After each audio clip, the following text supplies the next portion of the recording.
Okay, can everybody take your seats, please? Please take your seats. Can we have a roll call, please? Sure. Commissioner Shoemaker, Present. Commissioner Gossick-Seidman isn't here yet. Commissioner David, Present. Vice Mayor Moore, Present. Mayor Hillman, Present. Town Manager Labadie is here. And that concludes the roll call. Evelyn, did she call you? Did she call you? Yes. Oh, okay. Chief, would you do us a favor and tell Marshall that we're starting? Thank you. We'll rise for the pledge, please.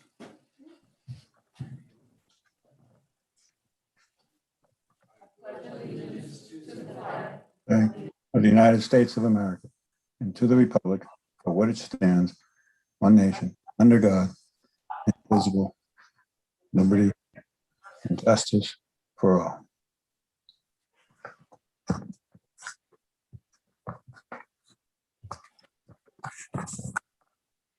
Does anybody have additions or deletions for the agenda? I have one, and that is I would like to add a little show and tell for the new insignia for the fire department. I'd like to add that to new business, F. and it would be item F, yes. Okay, What is the title called? What's your item? excuse me. What's the title of your item? It would be a presentation for a motion to accept it. I move we accept the agenda as modified. Is there a second? Second. All in favor, just say yes. Yes. Yes. Yes. Okay, with that said, let's move to public comments and we'll start with the Stuart Perlow email.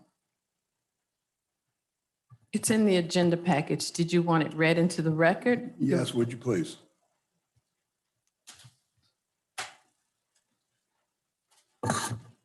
Okay, this is an email from Mr. Stuart Perlow, received Saturday, June 26. The email reads as follows. The subject line is Delray Fire Rescue, inadequate supervision and assistance of Toscana West patient, June 26, 2021. On June 26, 2021, Saturday at 11:50 a.m., a resident and owner of Toscana West being dropped off after collapsing on A1A Road near Town Hall of Highland Beach. I was present in the lobby of Toscana West with my wife and front desk manager, Christina, I'm not sure how to pronounce the last name, when I observed a resident attempting to step down with difficulty the 4 or 5 high steps of the large Delray Fire and Rescue emergency truck without supervision or assistance. He fell down on the circular drive entrance, and I observed his right knee and face hitting the roadway. His right knee was abraid and bleeding. I immediately came to his assistant to assist and examine him. Fortunately, there were no facial injuries. I asked the 2 emergency firemen to identify themselves. One was Chris. They were not wearing any identification and showed hesitance in identifying themselves. I told them I was filing a complaint for improper supervision and assistance for a patient who was still suffering dizziness, confusion, and temporary incompetency. As a resident of Highland Beach, I am concerned about the lack of concern and professionalism of the Delray Fire Department and Rescue Service. As a retired health professional, I regard this incident as inexcusable. This is in all caps. This another reason for having our own fire and rescue department in lieu of Delray. And then it goes on to say, please see attached witness statement of Dr. Stuart Perlow and front desk manager. And this is by Dr. Stuart Perlow. Thank you. You're welcome. We all, commissioners, got a copy of that, and obviously it was forwarded to Chief Tommy. And Chief Tommy is here to address it after he did some research. So thank you for coming, and podium is yours.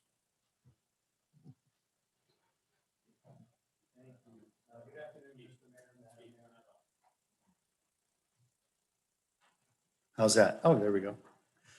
Good afternoon, Mr. Mayor, Madam Vice Mayor, Commissioners, Town Manager. I'm Keith Tommy, your Fire Chief, and I'm here today to comment on Agenda 5A and to set the record straight. Customer service is something that we take very seriously, in which we have a lot of pride in. As you can imagine, I had grave concern when I saw this complaint on your agenda for today. After reviewing the complaint, I researched the incident, I read the EMS report and the crew's statements. My EMS chief and I also met with the patient and his wife, who were able to confirm that the allegations made in the complaint are untrue and the complaint itself is completely unfounded.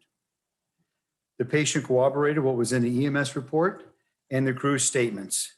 He said how much he appreciated the care we gave him.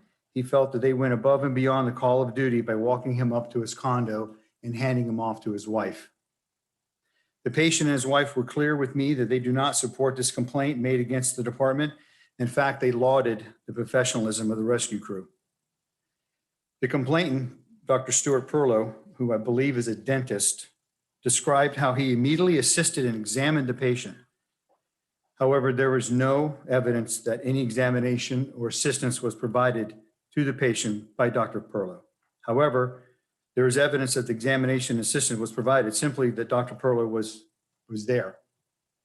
I was deeply disappointed in this complaint did not follow the standard process established in the ILA section 314 and what we have done in the past with complaints. The process directs the town manager to contact the fire chief in the event of a complaint. The fire chief will then research the complaint and provide his or her findings to the town manager. I believe that every complaint is an opportunity to improve, even if it's unfounded. Failing to notify us removes that opportunity, and sharing an unfounded complaint publicly is reckless, irresponsible, and violates protocol. Instead of following the process, the complaint was added as an agenda item to be read as a public record. This is disingenuous at best. The complaint itself, which included the patient's name, his injuries, was posted online as an agenda item. It is certainly unfair to release any patient's name or information without their consent. It may be Mr. Perlow's prerogative to make a complaint, but it is not his right to share the medical information, nor is it your right as a town to publicly put that information online. HIPAA laws exist for just that reason, to protect the privacy of the patient information. This complaint and the way it was handled were deliberate attempts to publicly disgrace and dishonor this fire department and the men and women who serve Highland Beach and its residents. I understand our situation that we have. The men and women next door understand the situation that we're in. Our contract is ending, but we are professionals who commit to providing the residents of Highland Beach with the same high level of service we have given them for the last 30 years. I ask that in the future, you also strive to maintain that same level of professionalism. It will only benefit your residents. Well, first of all, thank you for coming here, and thank you for doing the research. The situation we're in with ending a relationship of 30 years, I'm sure had nothing to do with the way this was handled. So let's strike that right away. Second, I'm not familiar with section whatever it is that you're quoting. And if it was mishandled, from that standpoint, you have the apologies of the entire town. Okay, let's make that very clear. The fact that your research shows that what was described by Dr. Perlow is inaccurate is very interesting. I don't know why we would get this complaint if in fact it didn't happen. So I think that requires a little bit more research on our part now. Okay. So I don't think it's quite a closed case right now. So we need to do a little bit more looking on our side at this point and then get back to you. Okay. Marshall, do you have anything you want to add? I would just echo your comments were correct. The intent was not that the resident wished it to be added to public record, so they have that right. Okay. Anything else from any commissioners before we move on? No, the only thing is that if a resident sends us a letter, email, however and they want us to put it in the public record, we have to. We don't have a choice about that. If they ask. Well, the violation of HIPAA laws was the man's name, which we then redacted. But Dr. Perlow had the right to ask that it be added.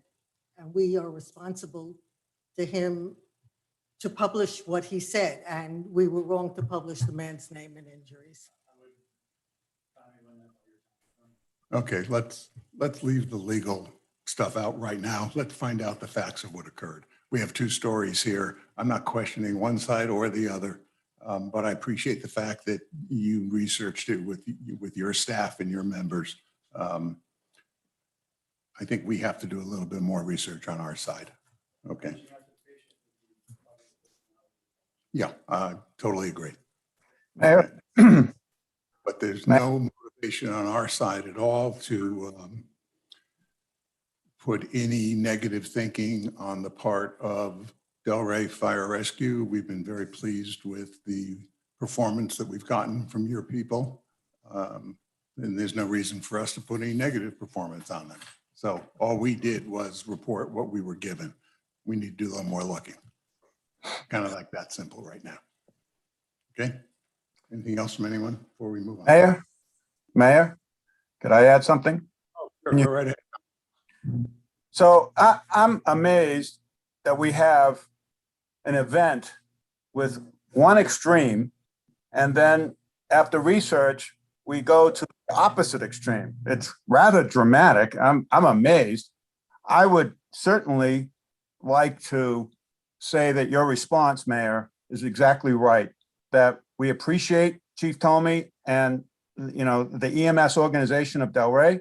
On the other hand, we do have responsibilities to a citizen who's reporting what he thinks is, an outrageous event, and he's not necessarily, an uneducated person. So I agree that we really do have to look into it and consider all the possibilities. So I'm almost speechless as to the extremes that we're dealing with here, but I certainly appreciate Chief Tomey coming to explain his side. At the same time, I think there are some legal questions here, all of which we can resolve going forward. We'll get to the bottom of it together.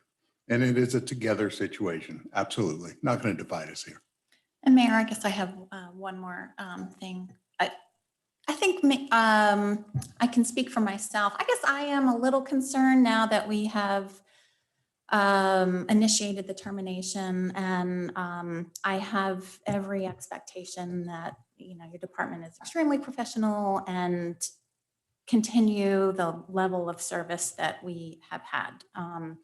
And I guess I would just want to emphasize that is the expectation, that level of service would continue until the actual termination. And I don't know if you heard my comments at the last meeting, but I personally witnessed a situation of concern, and I don't know if it bubbled up to you or not, but there was an incident that happened literally across the street from the fire department. And we were knocking on the door and ringing the bell and didn't get a response. And I'm just speaking on behalf of what I saw. And in my opinion, I thought the response for an incident that happened right across the street was more than what I would have expected. So. Can I address that? Sure. So you rang the doorbell, which hasn't worked in years, which is a maintenance issue that Highland Beach is responsible for maintaining the building. Second of all, to the right of that doorbell was the intercom. Had you depressed the button for emergency, you'd have been contacted with Palm Beach County Fire Rescue Dispatch Service, who would have dispatched the men and women who were in the station. You could hit the call button, and the call button would have rang the phones in the station. And after talking with PD here, we sent our guys out. We've talked with Chief Hartman. We've looked at that. That is a confusing situation. So we've added some signage and we moved some things around. They fixed the doorbell. So everything there at that station is working. Whether you hit the doorbell, it rings in the station. If you hit the intercom, it always rang to Palm Beach County Dispatch. But there's clearly signs now that point to if there's an emergency, press this button, not the doorbell. Okay, Okay. thank you, Chief. Let's move on. We'll move on now to presentations, and I'd like to introduce Representative Caruso. Oh, Are you going to we do have public more? comments? We have more? Yes, you Oh, have I'm sorry. public comments. Okay, The- go The ahead. first Let me- individuals. Let me that remind registered? everybody that we have 3 minutes for We- each.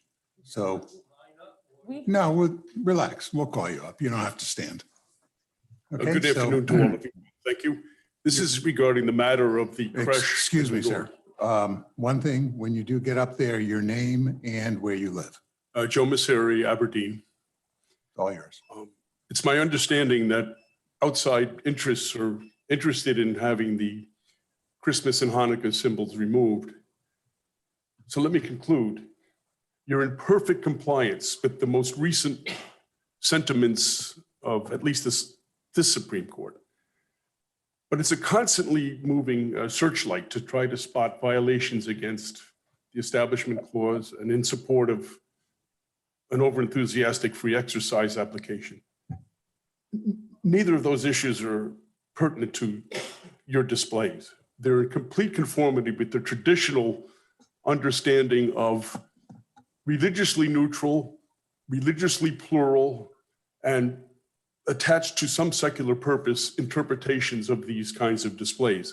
That is to say, the menorah and the Christmas creche in effect cancel each other out as contraposing religious symbols. Secondly, with a background of standard Santa Claus, jingle bells, and other secular instruments, you conform perfectly with what courts all the way up the level, particularly circuit courts, where most of these cases wind up, and on rare occasion the Supreme Court, complying with the present sentiment. So once again, you're completely safe. The community, as best as I know this, the community has never instituted, either as individuals or a particular interest group, any action to the contrary. I'm talking about the Highland Beach community. So my understanding is this is an outside community. I think it's the Americans for Freedom from Religion movement based in Wisconsin. That's an entirely different matter. Secondly, these symbols have been there traditionally for how long now? You would know, over 20 years? That's an important aspect of this, because when the courts look at these issues, they want to know how long have these displays been there and have there been any actions to remove them? And if the answer is they're of longstanding, the court looks at 20 years or so arbitrarily, and there are no local issues or movements against them. They feel that gives a certain legitimacy to them. Finally, for those who are very much troubled, I am not, but those who are troubled by the fact that these are so-called religious symbols, given the current secular attitude that prevails, these are now considered more historical. For most people who would walk by, a Jew might say, oh yeah, I remember that story when I was a kid, the temple was rededicated. Or a Christian might go by, oh yeah, they say that birth occurred, I'm not so sure. That's basically where we are today in the context of the composition of the religious thinking of the country at large. So let me close again. You're in complete conformity. It would be very distressful to see an action that would move you and move the needle one way towards moving it, because there can be countervailing actions. Those of us, I am one, who are particularly interested in maintaining religious symbols might want to respond. And I have a little pamphlet if anyone would like it to help you with some Can of the I cases. ask you. a question? Thank you very much. Question for me? Move on. No. Sir.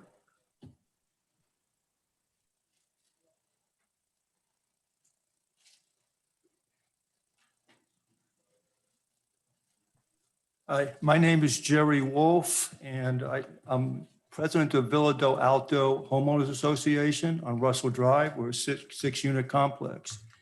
And my whole thing is about the water situation in terms of the billing. My understanding was when the rates went up, they were going to go up around 20%. When I got the billing for our association, we did not have any leaks or anything. We did have the drought over those 2 months. So a lot of times I'm turning off the water, which I've done in this last month or so, a lot, as far as the sprinklers go. But we were up 27% compared to the old rates, which to me is a lot, significant number, an extra $100 plus over what it should have been if you even use the 20% increase. So that's one of the things I have an issue with. The second thing is raising the rates during a pandemic when all we had was the Zoom. We had a really very minimal discussion unless, as far as being in front of the public where we could have addressed your group in a little more, in a normal manner like we are today. I wish it had been done at a time that we were not in a pandemic. In reference to that too, the rates went up. We were informed of that. When I do a budget, I'm starting to do at the end of the year. I didn't know we were going to go up that high. I didn't know we were going to go up, period, until sometime afterward, significantly afterward. So I just raised our rates actually for the first time in years at year end, not realizing that because we run a very tight budget, being a 6-unit complex. And yet now I have to relook at that again in terms of the higher rates. And the other thing I wanted to mention, which I felt that was just, the other thing I want to mention, back many years ago, I'm a 31-year resident. We had a water plant, I believe was something to do with a water plant or property that was in Boca Raton. And it was sold for somewhere $2 or $3 million, maybe a little more, I'm not sure. I know they had a higher bid and they passed up on the higher bid at the time and wanted to go lower price, which was foolish, but that's what happened. Nonetheless, out of the $6 million that I understand is currently in the general fund, is any of that money that came from that water plant or whatever it was at the time go into the fund for the water department for water bills? That's one question I have, or it's just part of the general fund and we didn't get any benefit from the water side of it. The other question I have, do we still have the mulligan? I'm assuming we do, but the mulligan, if you have a water leak where you can get an adjustment on your rate if you do have a water leak, because we went through it. My association happened, this is several years ago, and Mr. Torsavere, we had our issues at the time. I don't know if what we went through, but we were threatening each other, which we don't need to do again. Okay, perhaps you don't recall, but we had a huge bill at a time that we had water going into the intracoastal. We lost 950 gallons into the intracoastal waterway, okay, due to a pipe breaking at the time. You do still have the We mulligan. still have it. I would Okay. suggest that you make an appointment to go meet with the finance department, have them look over your bill. Well, no, I did that, believe me, over and over again, and I got turned down over and over again. You But got, this happened years ago. no, I'm before that talking went about, into effect. I'm talking about your 27% increase. Oh, Yeah. I did that as well, Okay, so, and it went nowhere. so they're telling you that that number is correct. They just showed, all they left me the form showing the gallons, what the gallons you're Okay. using. All right. Okay, I do have that. So we But did it would check. have been good to have also at the same time that they're displaying the new thing, let's see the old gallons comparing that to. Because right now it's not transparent and it should be. I had to go back to old bills to make that determination to I come up with the understand, sir. You're- 27%. Unfortunately, I have to tell you, your 3 minutes are up. Okay, I would suggest, though, that you look into a number of different conservation things to try to reduce your water oh, consumption. we have, believe me, we have. Okay. I'm just saying. Okay, All right, thank you.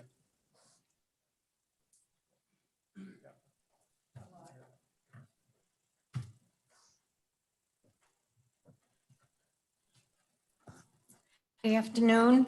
My name is Ronnie Svenstrup.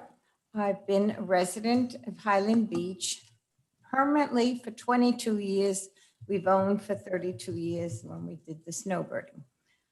I was very distressed at the article in the Coastal Star regarding the creche and the menorah. And I would like to express my feelings that I too believe it's a wonderful tradition. There's celebrations. We're celebrating the birth of a baby and a miracle. Why not? And any other religion can and is welcome to put their things, something up. I understand that the people that want to be free from religion, they want nothing. However, we only have something up 1 month of the year. 11 months of the year, everything is bare here at Town Hall. And I'm okay with that. However, I think we should keep what we've had. And remember, our country was settled by a majority of people that wanted freedom of religion. It was not settled by people who wanted freedom from religion. So I think we could consider what we have and what we enjoy. These are wonderful celebrations, and I think we should keep them. And I think that Dr. Joe, who spoke before, was right on with his the legal issues. The Supreme Court had said, as long as you don't have one thing, you're not focusing on one religion, promoting one religion. So I believe it's right for us to keep it. Thank you very much. Thank you. Is there anyone else? Once, twice? Okay, we will end public comments and move on to presentations. And we'd like to introduce Representative Caruso. He was here. Michael? Aha. Thank you for your patience. Where'd the representative go? Good afternoon, Mayor, Vice Mayor, Commissioners, and residents of beautiful Highland Beach. I appreciate the opportunity to speak here today. I'm Mike Caruso, State Representative for District 89. My district runs from South Boca Raton border to Singer Island, runs along the intercoastal and the ocean, and I'm honored to be a representative since 2018. I wanted to talk about session, what went on in Tallahassee this year, and give you a little update if that's okay. And my legislative aide here has some flyers, if it's okay if he passes those out. Okay, good. And we just printed those, so I haven't proofed them, and but hopefully it's right. And I just figured it's better to have them than not have them. If there's a question, please give me a call. My number is 561-702-9319. That's my cell. Commissioners, our budget was unlike nothing I've ever experienced, or I think the state has ever experienced. The year before we had a $92 billion budget of it. $92 billion budget.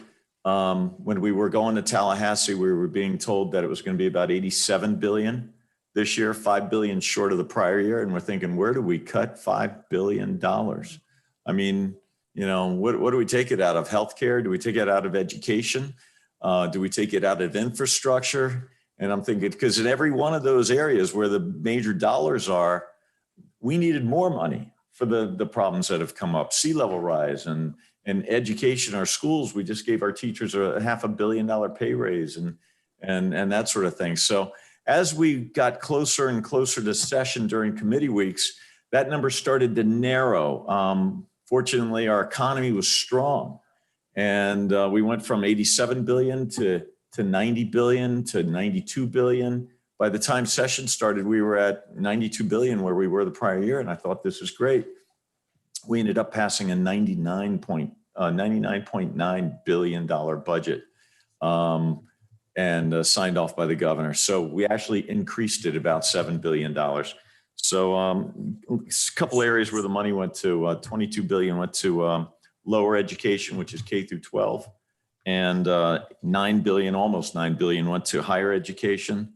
And most of our money goes to health and human services. Almost $45 billion goes to health and human services. So out of a $100 billion budget, roughly, 45 billion goes to health and human services, most of which is Medicaid. 14 billion for transportation and 4.5 billion for the environment. In the environment, we actually put 2.5 billion towards Everglades funding, 100 million towards Florida Forever. That's where we acquire land from different areas for future use or for water retention, things like that. 100 million for that, and we may increase that when the federal funds come in. We'll actually increase it by another $300 million, so it'll be a total of 400 million. Beach restoration. We got some beaches here. We allocated 150 million for beach restoration. That's 50 million more than the prior year. And it's the highest level of funding in the history of Florida for beach restoration. I know that's been an issue in Highland Beach. I know that we have the source of our beach renourishment sand for Palm Beach County seems to all come out of Highland Beaches in front of Highland Beach. And I don't think that's right.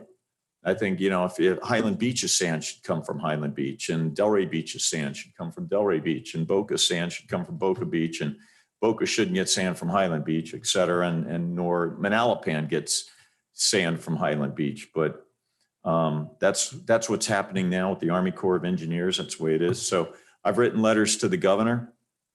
We've also forwarded those similar letters to our U.S. Senator Rubio and Scott and Congresswoman Lois Frankel in hopes of trying to stop this, I guess I'll call it, hijacking of our natural resources here in Highland Beach.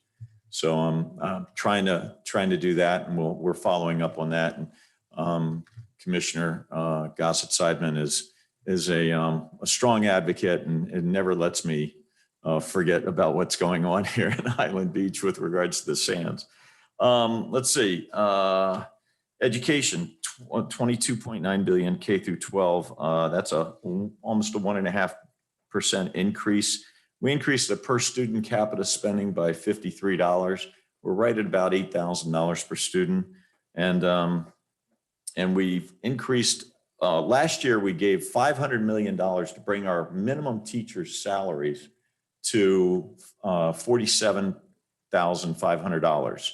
This year we added another, we not only funded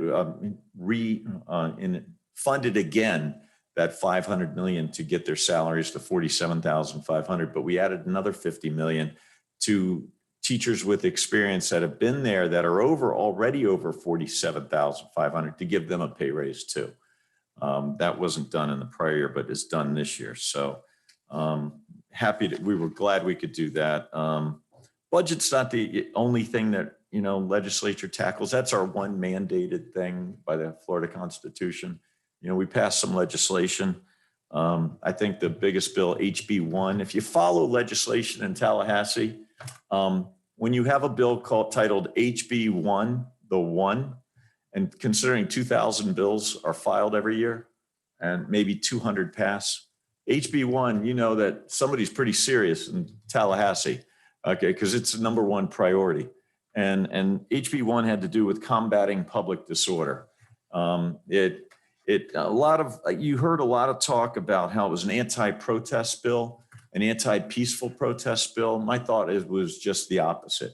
I don't think you can have peaceful protest if you're having rioting, if you allow rioting. And I know that, I've taken my kids out. If you remember back in the George Bush election and the hanging Chad thing, I've got 7 kids. And I want them to feel part of that historic moment and be part of it. So we took them up to West Palm Beach, my wife and I, and there they were, 8, 9, 10 years old. And people were boisterous. They were loud, they were protesting, but there was no rioting. If I heard there was rioting, I never would have gone myself, much less take my kids. So this public disorder bill it allows for peaceful protest. And that's what we need. That's what makes America great. And we need to make sure we preserve that. And I think HB1 does that. SB 90 was an elections bill. And, you know, Florida was once the epicenter of election issues, as I mentioned, the hanging Chad. And, but now I think it has become a leader in administering elections. We took proactive measures in SB 90 that we increased ballot box security. We protected, we mandated protocols around drop boxes, that they had to be manned 24/7 and made available during election hours. We prohibited an individual from ballot harvesting. If you ever heard of ballot harvesting, that's where you go door to door and you collect ballots for people, say you'll mail them in. Okay. And you know, if it's sad, but there's people out there that just don't follow the rules. And you know, ballot harvesting, if you hand your ballot to somebody, your name is on the outside of that ballot. And it's so easy to look you up, see if you're a Democrat or a Republican or an NPA. And if somebody's a Republican or one party A, we'll just call it party A, and they see your ballot's a party B, they pick it up from you. They just throw it in the trash or shred it. I mean, why not? You know, somebody that's dishonest. And that's what happens. So we mandated that the most number of ballots you can have in your possession at one time is two from unrelated individuals. You can have your mom, your dad, your kids, that sort of thing, your husband. You can have that in addition to the two, but two unrelated. So another one, we did taxation. It was the internet sales tax bill. I'd been pushing for it for a couple of years, ever since I got in. And we wanted to bring our brick and mortar stores in line with the internet businesses, or bring the internet businesses in line with the more brick and mortar businesses. And so we did that, and that's going to raise about $1.4 billion this year. And what we're going to do with that is to replenish the unemployment compensation trust fund, so that businesses don't have to pay what they were estimating was 5 times the unemployment tax that businesses were going to have to pay. So, you know, businesses got hit hard during COVID, and we didn't want them to come in 2021, right when they're starting to get their, you know, get back on their feet and hit them again with, you know, 5 times their unemployment tax. So we're gonna use that internet sales tax money to replenish the unemployment compensation trust fund. And then once that's replenished, and that money continues to roll in, we're going to reduce the sales tax rate on commercial leases from 5.5% down to 2%. So that will make a huge difference. It'll also give a help to those businesses. I think we're the only state in the country that does that. And, you know, it's been a long time coming. So that was another bill that I pushed. I remember when I went to my first day in the first week in session, I went to the speaker and I said, you know, I said, Mr. Speaker, we're the only state in the country that charges sales tax on commercial leases. He goes, really? You know, I said, yeah, he says, what do we charge? I go, well, about in my county, it's 7%. He says, wow. So if you have a $1,000 lease, you got to pay $70 in sales tax. I said, yeah. He says, well, maybe we'll have to do something about that. I said, well, I want to file the bill. And so I filed the bill, and it didn't go anywhere. That's the way it happens sometimes. But finally, you know, everything's an elephant in Tallahassee. You eat it one bite at a time. So we did reduce it a little bit. At that time, it was at 6%. We reduced it to 5 1/4 and 5 3/4, and then 5 1/2. And now we're going to drop it down to 2 eventually. I had some legislation of my own that I passed. I passed 4 bills. I brought back $25 million of appropriations to Palm Beach County and District 89. And one of the bills I passed was a motor vehicle rental bill, car sharing bill.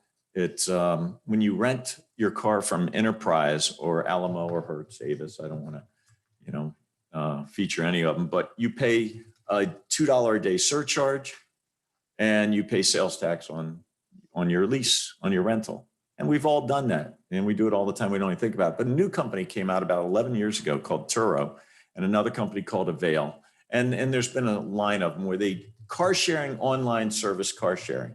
And if you want, you have an extra car in your driveway, you could post it on this platform and for rent. And the car sharing entity like Turo will find somebody to rent it, and then you'll deliver the car, or they'll come pick it up. And they were collecting sales tax in some cases, but they weren't remitting it to the state of Florida. So they had the audacity to even collect it and not pay it in. And sometimes they were collecting it, and it was just, all one or the other. And I thought, again, we've got to bring online business in line with our brick and mortar businesses. And just because something's done through the internet doesn't mean it shouldn't follow the rules and the taxes. So, and we all benefit from those taxes and charges. So we just wanted to make sure that they did that. And so now what we do is they have to pay the sales tax and they have to pay the surcharge. And I actually got Turo and Avail to get on board and support my bill. They want, and I was like just amazed that they finally understood that this is coming, this is the right thing to do. And they actually supported my bill along with Enterprise and the rental car companies. That was one bill. I've been an advocate for sober homes and getting them in line and to be certified. When I first got into office, I got in because we had sober homes everywhere in our communities, in our neighborhoods. And I had a son who we had a sober home across the street from us in Delray Beach and Lake Ida, and set up. And I think they had 18 people living in it that were in recovery. And the drug dealers would sit out in our driveway or cul-de-sac and just wait. Somebody's going to walk out. They just can't handle themselves. 18 people over there, they're all drug addicts. And here you got drugs right outside, 10 feet away. But one of them gave my son some drugs, gave them to him for free about the day before he went off to University of Florida on a full ride. My son for the next 6 years was a drug addict. And then he was homeless for the 6 years after that. And we finally got him back, and he's great now. And I wouldn't have been elected if it wasn't for him. He's just a great young man and works hard now. And he knocked 14,000 doors from me my first year and first election, and 19,000 doors my second year. He was my campaign manager my second time. So, that's how far he's come. But the sober homes can ruin lives and ruin people and when they're done wrong. And so we got rid of, over the last 3 years, I've now passed 3 bills that have sought to regulate these sober homes. And as a result, about 70% of them are gone. And the ones that are left are the legitimate operations that are actually doing good for those fighting addiction. And that's what we should have. So I'm proud to say that I passed that HB 319, which was probably, I don't know if we're going to need any more legislation in that area yet, but that's probably going to do it. I worked with Dave Ehrenberg and the state prosecutor these last 3 years to get those bills passed. I passed a bill, volunteer ambulance service bill, HB 805. Wow, that one allowed volunteer volunteer rescue services to operate in 4 counties in our state, one of which was located already in Surfside. It's an organization called Hutzela, and they have about 150, they have 72 paramedics and volunteer paramedics and EMTs that operate at Surfside, actually. And, when the building went down, the Chamberlain building in Surfside, 32 of them were the first one on site before fire rescue got there. Traditional fire, Miami-Dade fire rescue, 32 Hutzela volunteer EMTs were on site trying to, rescue people and get a hold of what was going on because they live right there. So that bill passed, and I won't bore you with the public accounting bill that I passed. I'm a CPA, so the FICPA asked me to pass a bill, and I did on that. But I did bring back $25 million to the county, to my district. I want to encourage the commission to seriously look at, we had a couple appropriations in front of that I sponsored on behalf of Highland Beach, and I failed and getting them to pass. It's, I put them all through, and they were just some of the couple that just got filtered out through the process. I did everything I had to do on my end. I just couldn't get people to see the benefit of it. I will encourage the commission to look into hiring a firm to represent the city up there. I can say that almost 100%, but not quite, every appropriation that I did sponsor that did have a firm representing the municipality got approved, because they are relentless at working those bills and getting them through. So if I encourage you to do that, and I think I've talked to Commissioner Gossett-Seidman about that. And that's about it. I guess I want to, talk about, if I could, do I have a couple more minutes? I want to talk about Surfside, Mayor. It's Surfside, the building collapse. I think, my entire district is on the ocean and intercoastal, and all of our buildings, all of Highland Beach for sure. Every building is subject to the saltwater corrosion and the causes that tumbled the Champlain building down in Surfside.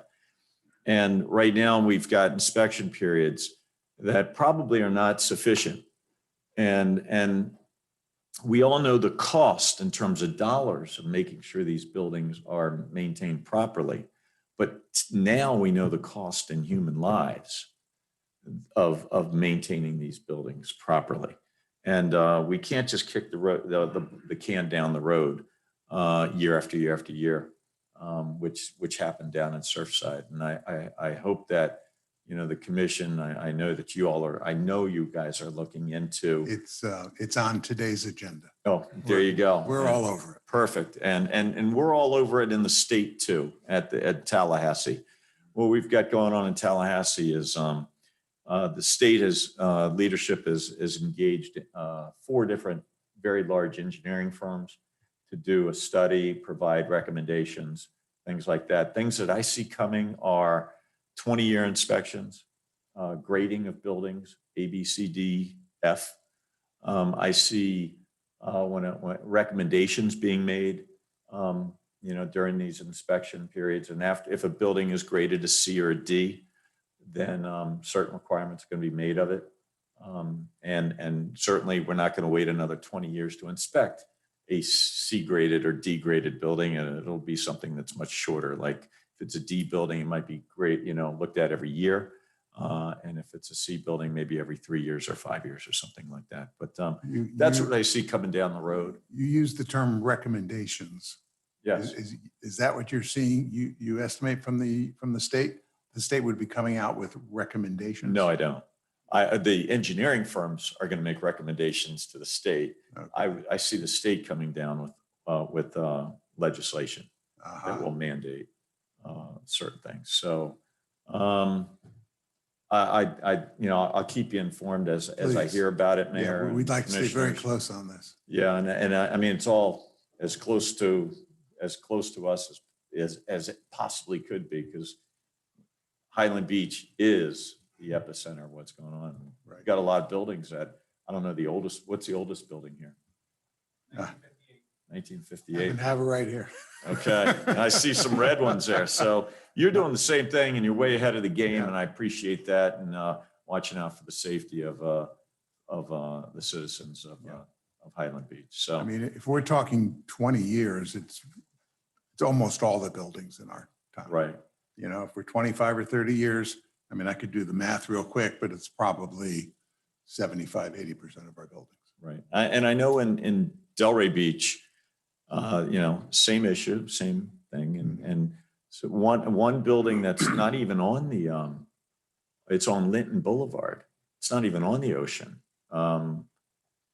Major infrastructure issues, just rotting away. Saltwater intrusion. Building is really now being held up by steel brackets. They've gone in there and added steel brackets everywhere to support overhangs and ceilings. Yeah, And tough.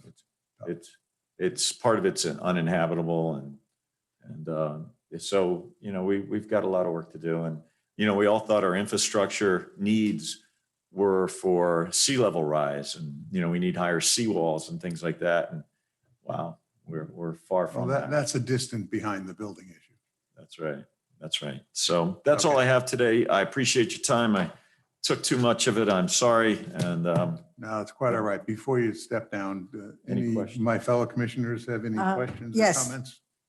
Thank you for coming and thank you for, I know through Peggy, you've been wonderful to this town. You've given us a lot of support and sometimes you have to keep plugging and it eventually happens. right. But trying, it doesn't ever happen if you don't try. That's absolutely correct. And thank you, Commissioner. We, one of the things I'm working on is I'm really working hard to get FDOT to fulfill their obligations to the city of Highland Beach. And I've called them out. We're going to be the supervisor of District 4 of FDOT, Supervisor O'Reilly, is going to be coming out to Highland Beach next week. And we're going to be walking Highland Beach. And I will be very firm in insisting that they complete their obligation to correct the flooding issues here on A1A. Great. My only other comment is, I think teachers deserve more than $47,500 because that's almost unlivable. Oh, I do too, Commissioner. That's the minimum salary. And those this year, finally, we did that last year, the minimum salary. And with this extra money this year, all those that were making over $47,500 got a pay raise too. So we hope to continue to increase that. Because the children are our future. If we don't educate them properly, then we have no future. I've got 7 of them. I got 3 grandchildren, another one on the way, and absolutely. And we were 49 out of 50 states in the country in terms of pay for our teachers. Right now we're about 23, and I want to be number 1 because I think it's the most important thing we've got going. Thank you. Okay, John, anything? Yes, I am certainly impressed with your recitation of all the activities going on. I certainly appreciate what you are being so receptive, not only to the town of Highland Beach and through Peggy Gossett-Seidman, our commissioner's involvement. We really do appreciate that. So that's on a local level, especially the beach restoration. I have a very strong interest in protecting sands, whether they are legally ours or not. They are sands off our beach that protect us. And so that is important to us, very much so. On a state level and national, to be honest with you, I personally right now, the reason why I'm on Zoom is that I sold my property up in Massachusetts. And so I'm on a 2-week trip down the East Coast. I'm staying in 8 different states. Oh, we lost them. Veterans and friends, neighbors I've had over the last 45 years. The input is very clear. And I just want to take a minute to review five issues. I hope my internet connection is okay. The 5 issues that pop up all the time. Number 1, this inflation thing is out of control. It's going to get worse. And that DC money as if there's no tomorrow. That's out of control. This immigration thing is affecting, and I've been an executive in business, it's affecting small business in a big way. If we don't get this immigration in the southern border and what Governor DeSantis has done resolved with his help and with Texas and about 8 other governors, this needs to get fixed. We lost you. Integrity of elections. You've spoken about it. Really appreciate it. Without integrity for our elections, we don't have democracy. We don't have integrity of a government. A 4th issue is safety. I'm in Nashville right now. You know about the bombing here. And crime and violence is a result of literally defunding the police and having an attitude that is so anti-police that it's just outrageous. And we all know what the issues are, both Democrat and Republican, but clearly the Democrats are creating this maelstrom. Lastly, anti-American attitudes. The critical race theory, CRT, identity politics is just creating the division that the Democrats, or it seems a political group, want to have happen in America. The more division and the more chaos, the more crime creates an opportunity for manipulation of the people. Along with this American attitude is this respect for our history, for free markets, and as John, from one of our residents, religion. John, I had to take the 2 minutes. I'm done. I wanted to review those 5 specific points. let's stay on. Well, thank you, Commissioner. I completely agree with you. I think the governor has certainly done a great job at keeping and dealing with the issues that you just addressed. And even with HB1, defunding of the police is now against the law. So I don't think that what took place in New York and Seattle and Oregon and California is going to come to Florida. Well, I just support what you're doing. It's very good.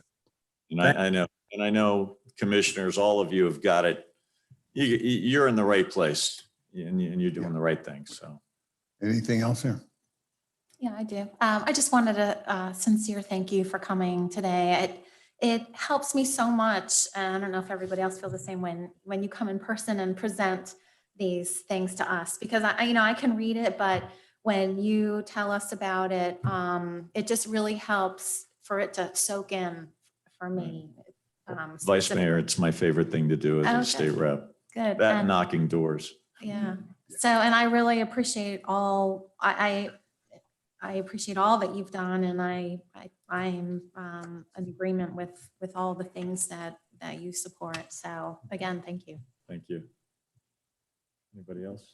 Peg? Just like to thank Representative Caruso, and he's available to an unbelievable degree. Once an elderly lady phoned him and asked him to sing happy birthday, phoned his cell phone, and he complied, and it made her life like such a joy. I have heard this story from the representative, and to say that he is available to us and our constituents all the time. And it's just such a great feeling to know that our little 3-mile town is not ignored anymore. So thank you so much. Well, thank you. And thank you, Commissioner. And, as I started out, my phone number is 561-702-9319. I put it on every piece of mail. I put it on my website. It's the only phone I have. It's right here in my pocket.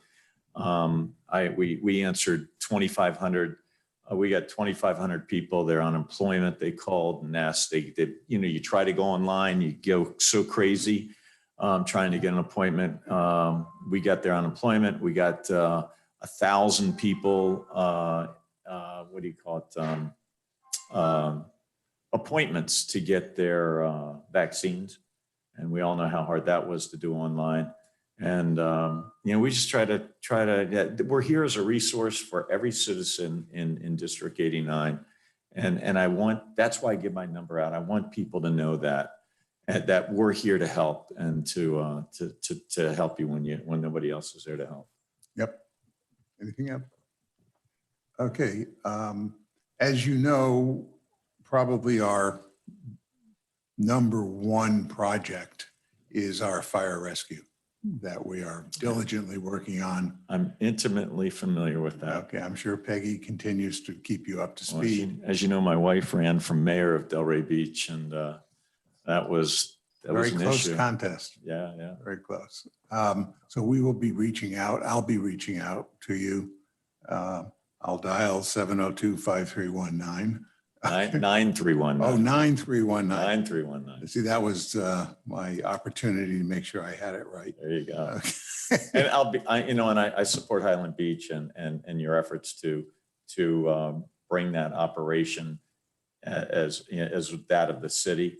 And so anything I can do to help with the COPCN, Right. certificate of need, I'm there for you. Terrific. Appreciate it. Okay. So we'll be in touch. We thank you for coming today and fielding our questions and bringing us up to speed. It's And great you'll to see see me you. walking on the streets next week with our town manager and commissioner with the FDOT supervisor. So we'll be trying to work on those swales and the flooding. That would be very good. Thank you. Appreciate it. Thank you all. Okay. Let's move on.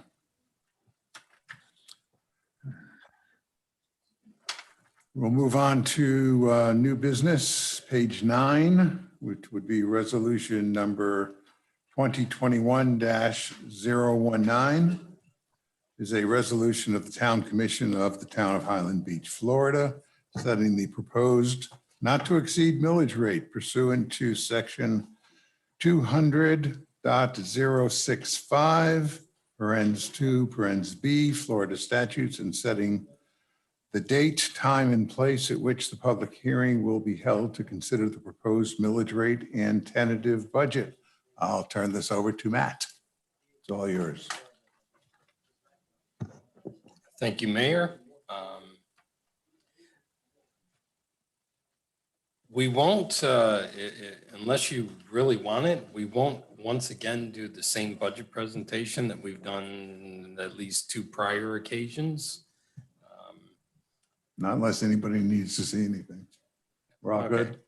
Well, this is sort of the bottom line of the presentation, and that this is the resulting millage rate reflected in that budget, and it is the maximum millage rate that the town can impose as part of the budgetary process as we move forward to completion.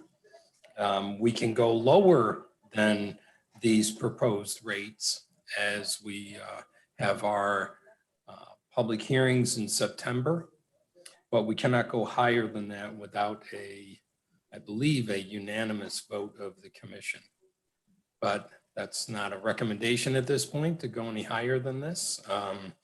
We have a balanced budget proposed for you, and we are keeping the operating millage the same. The debt service millage is being reduced about 1.6 mils to reflect the changes that we've discussed previously regarding having the water and sewer funds, or actually the water fund,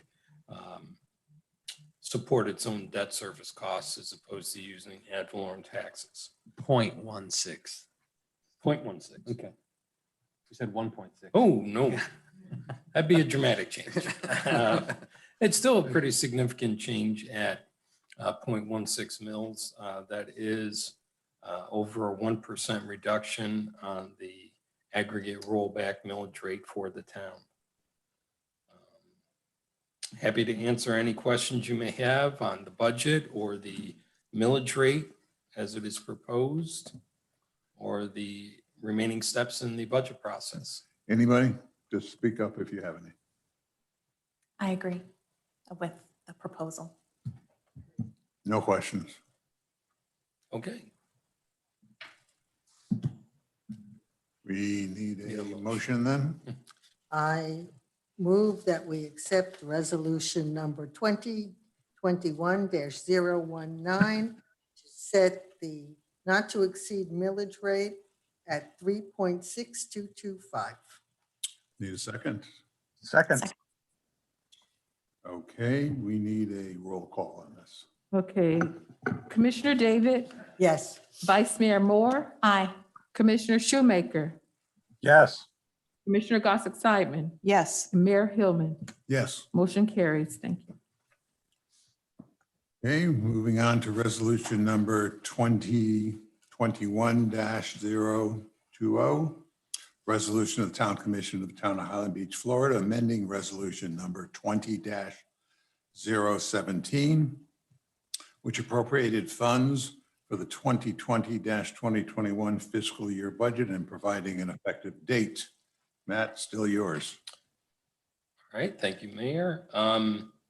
This budget resolution reflects a recommendation that we have as part of the fiscal year 22 budget process.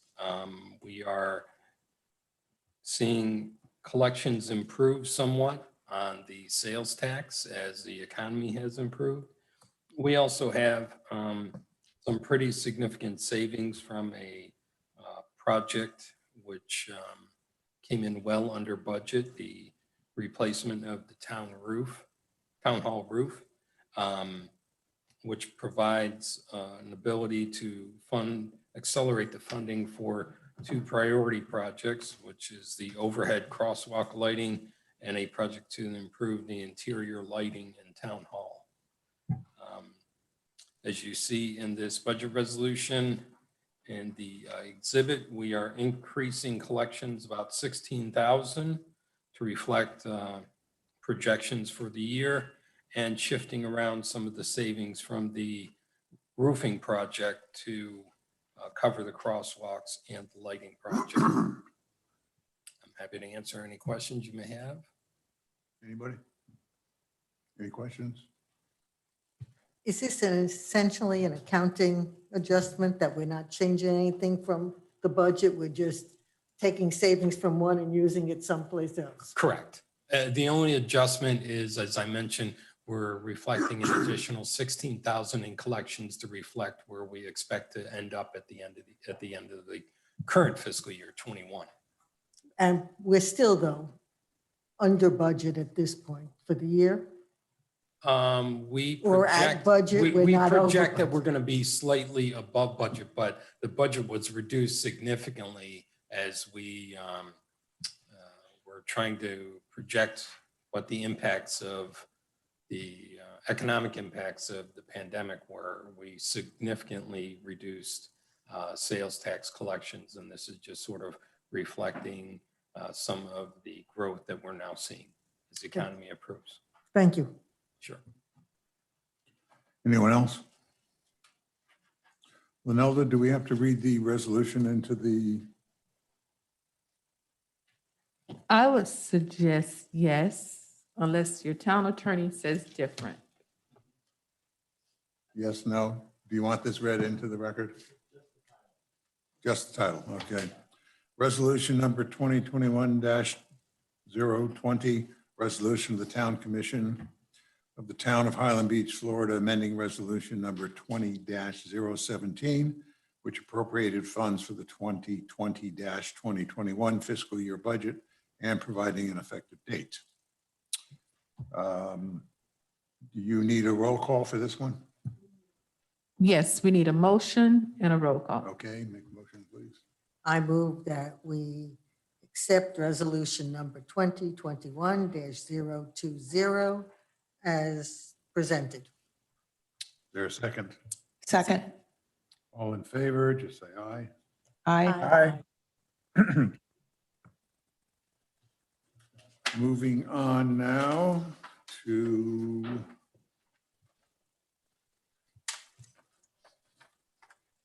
discussion of the recertification process. I will turn it over to our esteemed building department manager. Jeff, it's all yours.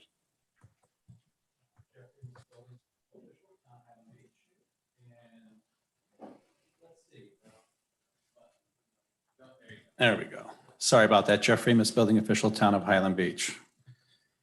Anyway, I don't think we need to revisit what happened in Surfside, but what we do need to recognize is the fact that we have many buildings that are similarly situated on the ocean and on the intracoastal and always in the need of repair, especially if you live on the ocean. The state nor this county has a recertification process for these types of buildings. Right now, it's just Miami-Dade and Broward County that currently have these processes in place, and they both adopted a 40-year program for that, which I believe after the events at Surfside, I'm sure no one thinks that that's soon enough. What has happened is the county is currently working on a program The city of Boca is working on a program. The town of Highland Beach is kind of working on a program, but in conjunction with the building official in Boca. And I am currently, I was a panelist and now I'm on a committee with the county as far as one of the 39 building officials in the county to come up with a plan and discuss some of the issues. So at the county level, we've met twice already. We had a Zoom meeting, and then last week we had an in-person meeting on Friday at 2 p.m. up at the county. And the overwhelming response, the overwhelming opinion is that 40 years is too long. We also can't, paint with a broad stroke of the brush across the entire county, and recognizing the fact that those of us that live with, typically what we're saying is if you live within a mile of the ocean, you're a much higher priority, and you should have your recertifications done much sooner than someone who's maybe 6 or 7 miles off of the coast. It also depends on the type of building that we have. Now, today, and I did give everyone a copy of this. This is a presentation that's being given by the Palm Beach County building official, Doug Wise. He's presented this to the county today. So this is just his presentation, just so you can, breeze through it. So not only, and this was all really driven initially through the League of Cities, just so you know where this all came from. So not only did they meet with the building officials the first time, but the second time we brought in the fire department and the fire officials, and we even had the state fire marshal online with us while we were going over this, because the situation that we have is that the construction of the buildings is under the building departments. And we're following the Florida Building Code. And then once we issue that certificate of occupancy, we sort of wash our hands of it. And at that point, that's when the fire department takes over, and they're more responsible for the maintenance of the building as far as the life safety systems, the fire sprinklers, the fire alarms. Those are the things that they are taking care of. And we're out of it unless someone pulls a permit to do any type of restoration, remodeling, additions, or if there's a complaint that's filed. So we're basically complaint driven to look at these different types of condominiums and commercial buildings, all right? What we've looked at as far as a committee, we have looked directly at the Miami-Dade program. We looked at the Broward, which is newer because they adopted it. They based it on Miami-Dade, and then they made some tweaks, and it's a little bit more up to date. And we even had some information on some New York City programs as far as maintenance of buildings. So we're kind of looking all over the place, and everyone has decided that we're going to take what Broward County has done and we're going to build on it, maybe make it, it's not going to be a 40-year. We're looking at a significant reduction, but again, based on your proximity to the ocean and the water, all right? Boca is still working on theirs. I spoke just a couple hours ago with their building official. He still doesn't have it back on his desk yet because it's tied up in legal and the city manager for right now. They don't foresee, they're probably going to discuss it. I think they have a July 27th meeting, and that's when they're going to probably have an opportunity to discuss it, at which point, have a little bit more information.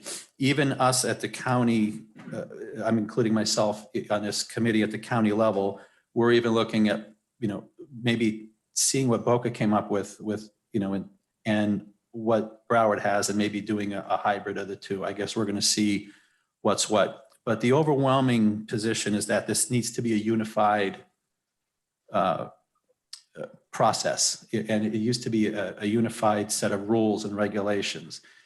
However, we also realize that we all have to customize it for where we live and for our own communities. I think that's extremely important, especially where we're at and in our location. The other component is if the county adopts it into their building code, it doesn't really help us other than it gives us a model to use, because we aren't under any county rules for the building code. We are under the Florida building code with our own amendments. So if something is done at the county level, we would have to adopt it into our own anyway, okay? We have had some residents calling, concerned about their buildings, uneasy, some that are up north and don't want to come back down. They don't want to come down for the summer. They've been upset, and they're looking for some assurance that things are okay. And we can't give them that because we don't have a program. We don't have a system in place. And right now we're relying 100% on the integrity of the condo associations. Okay. One of the buildings that we're concerned, the type of building that we're concerned about the most would be a threshold building. And under the Florida Building Code, what's a threshold building is essentially it's any building that's greater than 3 stories in height. Now, there's another component. It depends on its use. If it has an occupancy load of greater than 500 persons, it's also considered a threshold building. So I don't even know what the occupancy of like St. Lucie Church is, for example, but that could potentially be considered a threshold building. But nonetheless, I put together, and I think we're pretty accurate with this. We've gone over this a few times. I had our code compliance officer, Jason Manco, go out, and he was our quote, boots on the ground to go verify some of this data with number of stories and which condo associations. But if we look solely at threshold buildings, which are the mid-rises and high-rises that we're more concerned about, we have 47 of them in the town of Highland Beach. Now, every single building that's on this list under the Miami-Dade and Broward County would be subject to recertification, and that's a total of 90 buildings. But 47 of them in particular are threshold buildings, okay? And when you look at the list, and if you see on page 2, it'll tell you that we have 13 buildings that are 50 years of age and older. And of those 13, 10 of them are threshold buildings. And then if you go back to the first page and you can see in red, so you can query this however you want, but I put this by year built so that we can kind of see what sequence we're going to want to have these buildings evaluated. One of the other things that I would like to discuss with the commission is whether or not we should put either a joint, or it should come from the commission or come from the building official or the building department, basically a letter that goes out to all the condo associations, maybe reminding them of what happened in Surfside, and then kind of give them some basic information and asking them to be proactive, and that maybe they could, start the process themselves on their own, because we are going to have pending legislation either at definitely at the local, the county, and even the state level with some of this. And my hope with the state is that if they don't implement it into the building code, that maybe they do something on the administrative end concerning condominium associations and minimum amount of reserve requirements, things like that. But that's out of my wheelhouse, but it's just something that I just wanted to bring up. So I do want to ask you about a letter. If you think a letter is appropriate, if you want to mull it over, think about it, that maybe we can formulate a letter, but it depends on who it's going to come from and what it would say. This is something that another town has done. Even Riviera Beach has actually sent out a pretty nice letter to all their condo associations. And I think it's being proactive and showing that, you're kind of letting people know that there is going to be some pending ordinance changes or pending legislation. So that's all I have for now. I'm sure there's plenty of questions. I have no problem with us sending out a letter. I think it should come from either the commission or the town manager. But if there's a building here that isn't already totally aware and thinking about it, then they're out to lunch. Okay. But I think, again, it depends what my fellow commissioners think, but it certainly cannot hurt. And it would certainly let them know. If we were to do a letter, I think we would let them know that, one, they should be thinking about it and they should be looking into it. And two, to let them know that we as a town, or the town management, if you will, is in the process of formulating a program. That kind of puts them on notice that it's coming. And we've had good response. I had an issue when I was doing an inspection for the condo itself. I was doing an electrical inspection at one of the condominiums here that's in the red. And when I was leaving, I noticed some spalling exposed rebar, and I walked through their garage and noticed some chunks of concrete missing and exposed rebar. And when I brought it to their attention, they immediately, and then I spoke with their engineer, because they already had an engineer to do other restoration, but their engineer did not look in the garage because they just had garage restoration completed 2 years ago. And already there's spalling and exposed rebar. So their response was actually very welcome, because not only did they secure that engineering firm, but they showed a letter from the engineering firm and even showed a check that they've wrote a check to that engineering firm to have them come out and agree to now also evaluate the garage area, which supports the whole building. I mean, Jeff and I have been communicating, I guess, the Monday after it occurred. So, we've been talking about this together for a while. I believe that most buildings will be very cooperative. I mean, we're talking about life safety here, and buildings that in the past may have wanted to put this off, boards that may have wanted to put it off. I don't think we're going to have problems with any of the boards down the road. But I kind of made a list of things that we're going to have to wrestle with on and we're not going to solve them today, but it's food for thought and things that we need to start thinking about kind of individually, talk to other people that we have confidence in, maybe talk to some of our boards, talk to some of our neighbors, just to kind of start getting input. First thing, obviously, is at what point do we want to have the buildings get the engineers to take a look at their buildings? Do we want 30 years, 25 years, 20 years? I don't think it makes a difference if you're on the east or the west side of A1A. We're on top of the ocean, so in my opinion, doesn't make any difference. I don't think we differentiate between the two. Jeff mentioned type of construction. I understand that different types of construction are going to deteriorate differently. However, I think the more we complicate it and the more we segment it, the more difficult it's going to be for people to understand it, and the more difficult it's going to be to administer it. I certainly bend to Jeff's knowledge if we want to differentiate on types of construction. My opinion would be not to, unless there's really a big difference here. And I would leave that to Jeff and to the engineers to make that determination.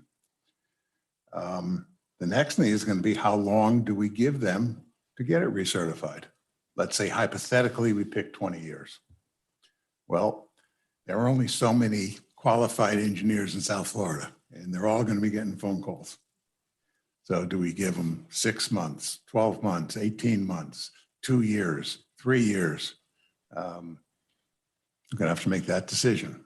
Do we say, well, if you're 40 years old, we're giving you 2 years. If you're 50 years old, we're giving you 6 months. We can think about that. Next thing is, what do we do if they don't get it recertified in whatever time period we give them? Do we write them a ticket? Do we just send them another letter and say, hey, you didn't get it done? Do we turn them over to the county? If the county happens to have a program in place, but if the county's program is 30 years and ours is 25 years, then that ain't going to help us. So And then we kind of look at, hey, Glenn, what do we do? If we do try to take action, are we then accepting liability? So there's a legal question that we've got to take a look at. And do we want to accept liability if there is some? Next is, let's assume that they do get the recertification work, and there is something on the form that says that it is not too bad, needs to be taken care of in the next 2 years. If hypothetically that's what the form says, and Jeff would figure out what the form has to be. Or it says, hey, this work needs to be done right away. You know, you got to get this done in the next 6 months.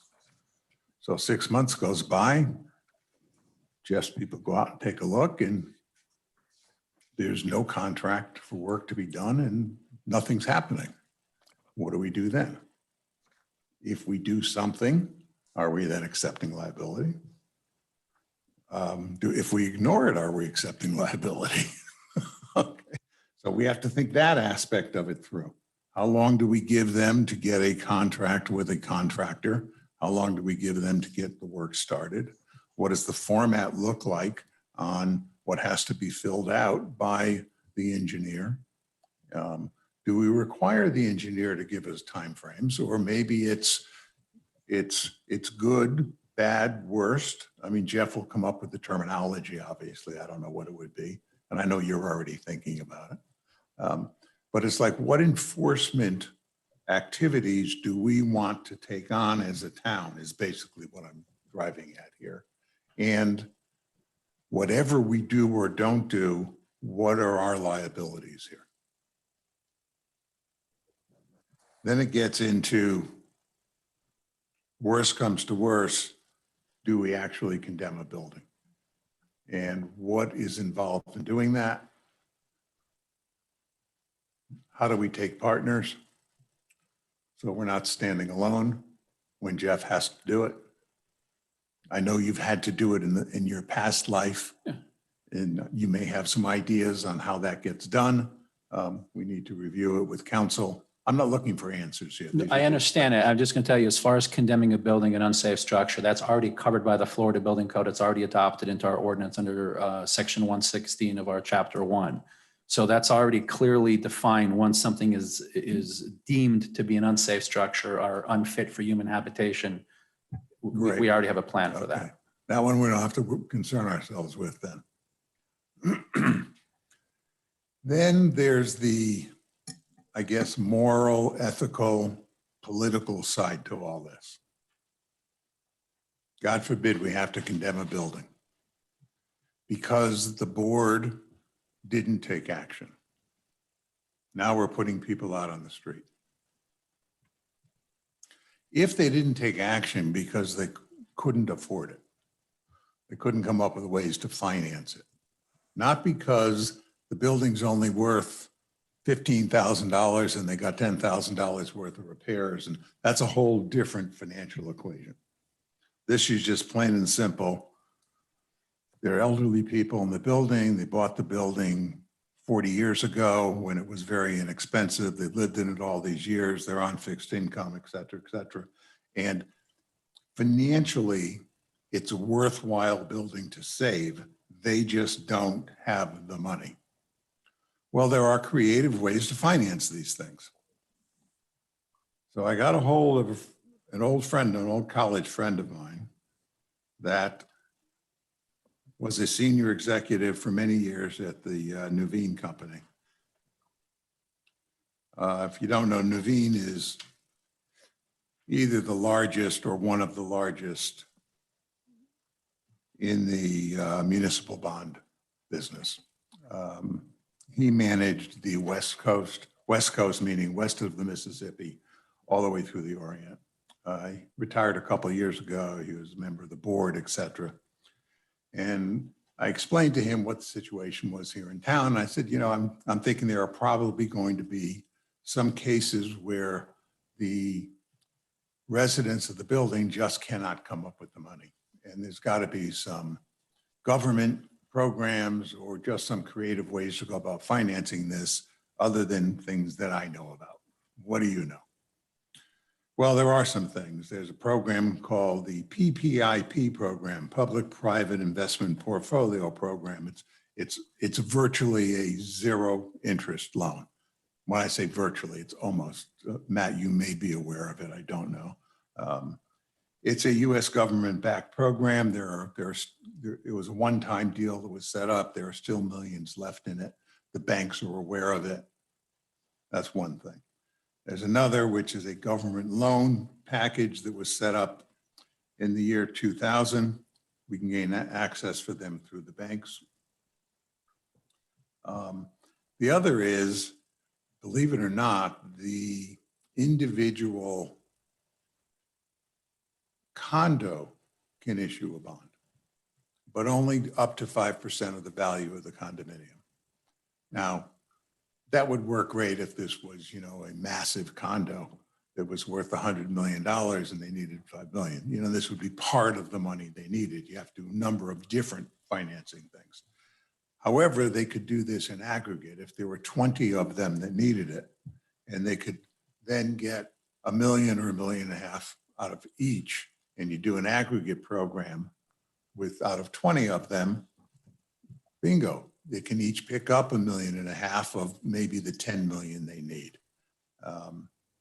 And that would probably be a private placement. Maybe a Morgan Stanley would take it on and they would place it with a pension fund or an insurance company, one-shot deal. It would never end up being in the public market. And there you're looking at an interest rate probably less than 2%. So that could be another way to get them started. Lastly, if we wanted to, I'm not suggesting we would do it, but it's available. We as a town could do a program. And it could be small enough, could probably be a private placement of maybe a $10 million package where we would give them seed money. And if it was say there were 10 of them that needed it, we could give them seed money of $1 million apiece. Be spread over 10 different of the condos that needed it, would be their startup money. We would issue the bond. It would be spread over 10. It would then be secured by their ability to assess, and we would issue a bond. So there are a lot of different others. He's looking at some other ideas for me. As we get them back, I'll share them with you, Matt. But we might want to just look at ways to help them from an administrative standpoint. I'm not saying we do the deals for them, but show them ways to go about creatively financing some of this, as opposed to just going to the bank and trying to get money, because the banks may be turning them down. The other thing we have to concern ourselves with, and it's a much bigger subject, is some of these buildings may be in the condition, after talking with Jeff, I haven't been in them, but Jeff was sharing with me. Some of our buildings may not be at the point where, they're ready to be condemned, but the cost of repair might be such that it just doesn't make economic sense to repair them. Building might be valued at 15 million and it might be looking at $8 or $9 or $10 million to bring them back up. Just not worth putting that much money into it. And the problem is to sell it to a developer, to take it down, the developer can only put 4 stories up.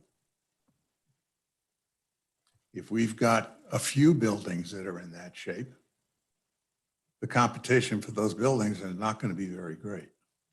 Not when you can only put 4 stories back up. So these residents of ours are really going to be taking huge financial hits. So if we find that that's the case, we might want to reconsider our 4-story requirement, that you can only go up 4 stories. I'm not saying we do anything today, but if we're looking at several buildings, we might want to rethink our 4 stories. Otherwise, you're talking about a big hit on a lot of people that can't afford it. Or even if they can't afford it, I don't know that it's fair. And I don't know that we want our residents to be taking those kind of hits. I'm not saying also we want to put up 20-story skyscrapers, but maybe something more than 4 stories. Go ahead. I don't know, this is for Glenn, really. Is it possible to do kind of a one-off deal with these, as opposed to 4 stories? Say, if you're taking down a 7-story building, you can put back a 7-story building, so that you're not changing the landscape, as it were. Yeah, you don't need Glenn for that. Yeah, you I can. mean, we You can can change make it. that Yeah, change. you could do those things. Because that Sorry to seems- answer it for you. No, you're right. Yeah. But that, you know, I don't want to cause economic harm to people. Yeah. And while I understand that for most of us, most of these buildings, in fact, are going to need a lot of repair. Yeah, I mean, Substantial amount. So it's going to cost all of us some money. But you certainly don't want to put people in a position where they're going to lose their homes and not be able to get any value out of it. well, and the problem is they're not going to have the capital to buy another one, even not in Highland Beach, like any place. And that's not the intent here. So I'm just trying to anticipate a potential issue. I mean, because what happened in Surfside is a tragedy on multiple levels, and including the building that didn't fall down, the sister building. Those units are going to be worth virtually nothing. So people have moved in there and paid anywhere up to about $1 million, as I understand it. And everything they put in is valueless at this point, assuming they're allowed to go back in. Yeah. And I don't want to create that type of a situation here. Yeah, the land is only valued at, you know, what a developer can do. Right.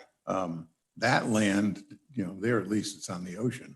Mhm. So it's worth a lot more than across the street here. If the buildings we're talking about are, you know, on the west side of A1A, it's a whole different story. But at any rate, you know, these are just things for us to be thinking about as we move through this, but it's going to move fast.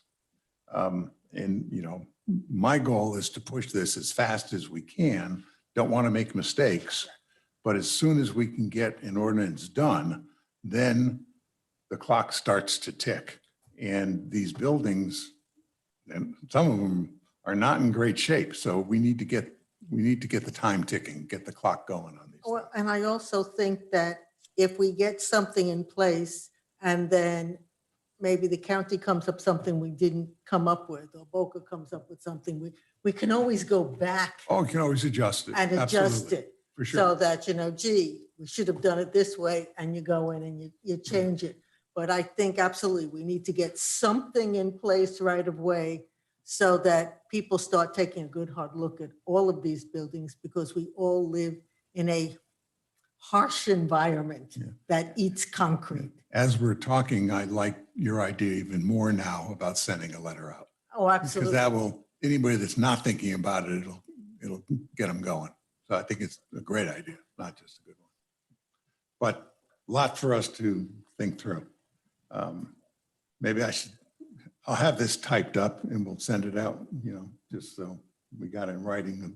And there's other things we haven't thought about yet, but we got some big decisions to make. Yes, and Glenn wants to say. Yeah. So, a couple of things, yeah. So, and we've drafted up an ordinance because obviously we're aware of this issue. I'll send it over to you in a little while. If I can give you this hard copy if you want to. But realize the key is going to be what you and the group comes up with as to what's going to be the requirements. It's an amendment to the building code. You have the authority to do that. You amended the building code just a few months ago. But those key questions are 30-year pre-inspections, 40-year, 20-year, you know, those kind of keys, what level of buildings. But the real question I think the mayor hit on several times is where's that attention between private property rights and public owner, public government stepping in and being a guarantor of public safety or a encourager of public safety. And the traditional mean is code enforcement. So, you know, you see a building that doesn't meet the standard, you give them a citation for violation. In a way, that's good. In a way, it's just putting them in more difficult financial straits if they're going to have to fix it. But that's your traditional way where the government isn't responsible for if a building collapses, God forbid, or something else happens, because your job is not the guarantor of safety. Your job is simply to inspect and let the private property owner then make that decision. So everything that you talked about is certainly on the table today. I mean, everything is, with the tragedy that happened, everyone is looking outside the boxes, they say, to how do we assist our residents not have financial disaster, but also preserve life. Unsafe building, you already talked about, there is this procedure for an unsafe building. That's pretty rare. I mean, your building's really got to be pretty bad to get to that point. And I think everybody's trying to be proactive before it gets to that point. Right. And someone mentioned about putting people on the street.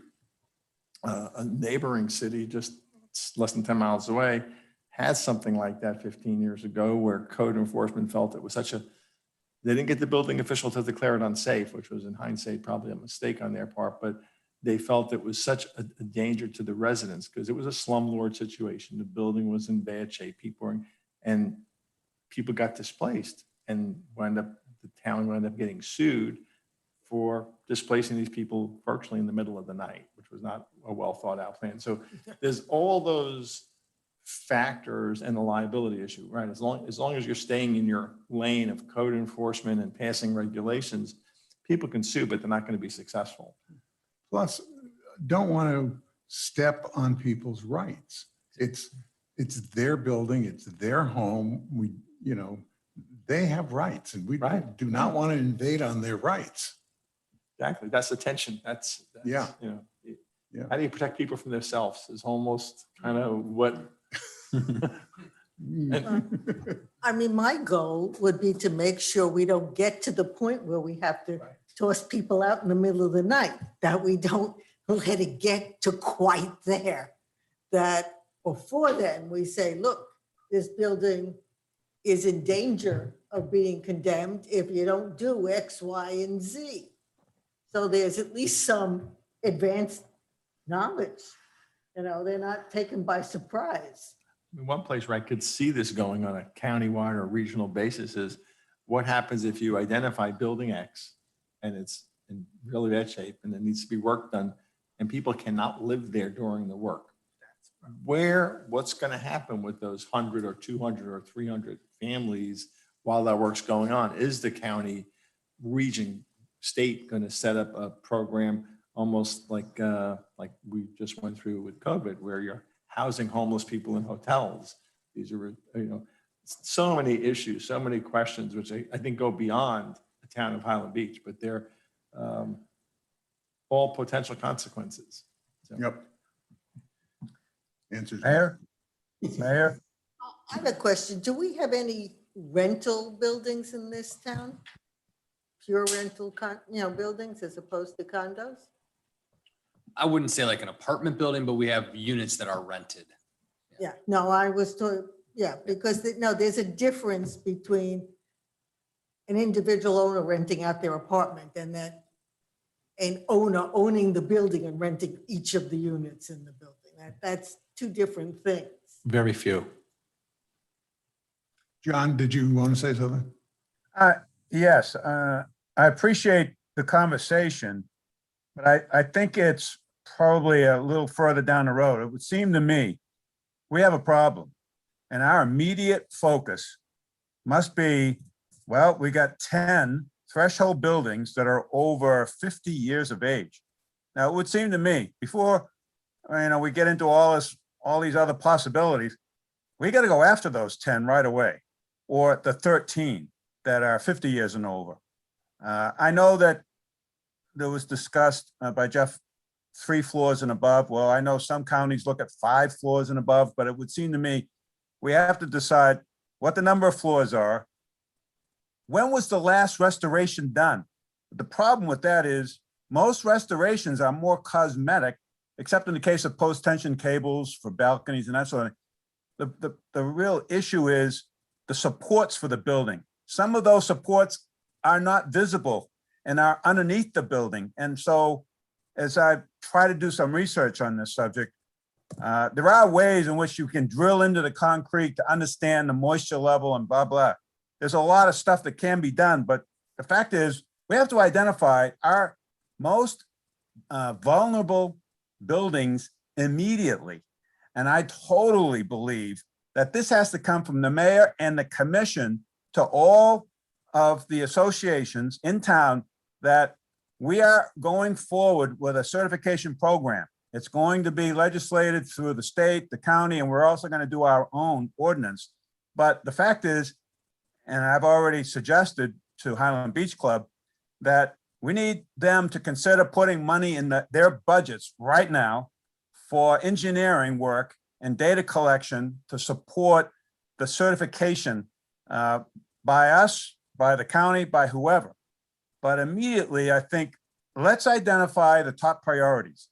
And if we clearly know there's 13 potentially highly vulnerable buildings. We may actually have 20.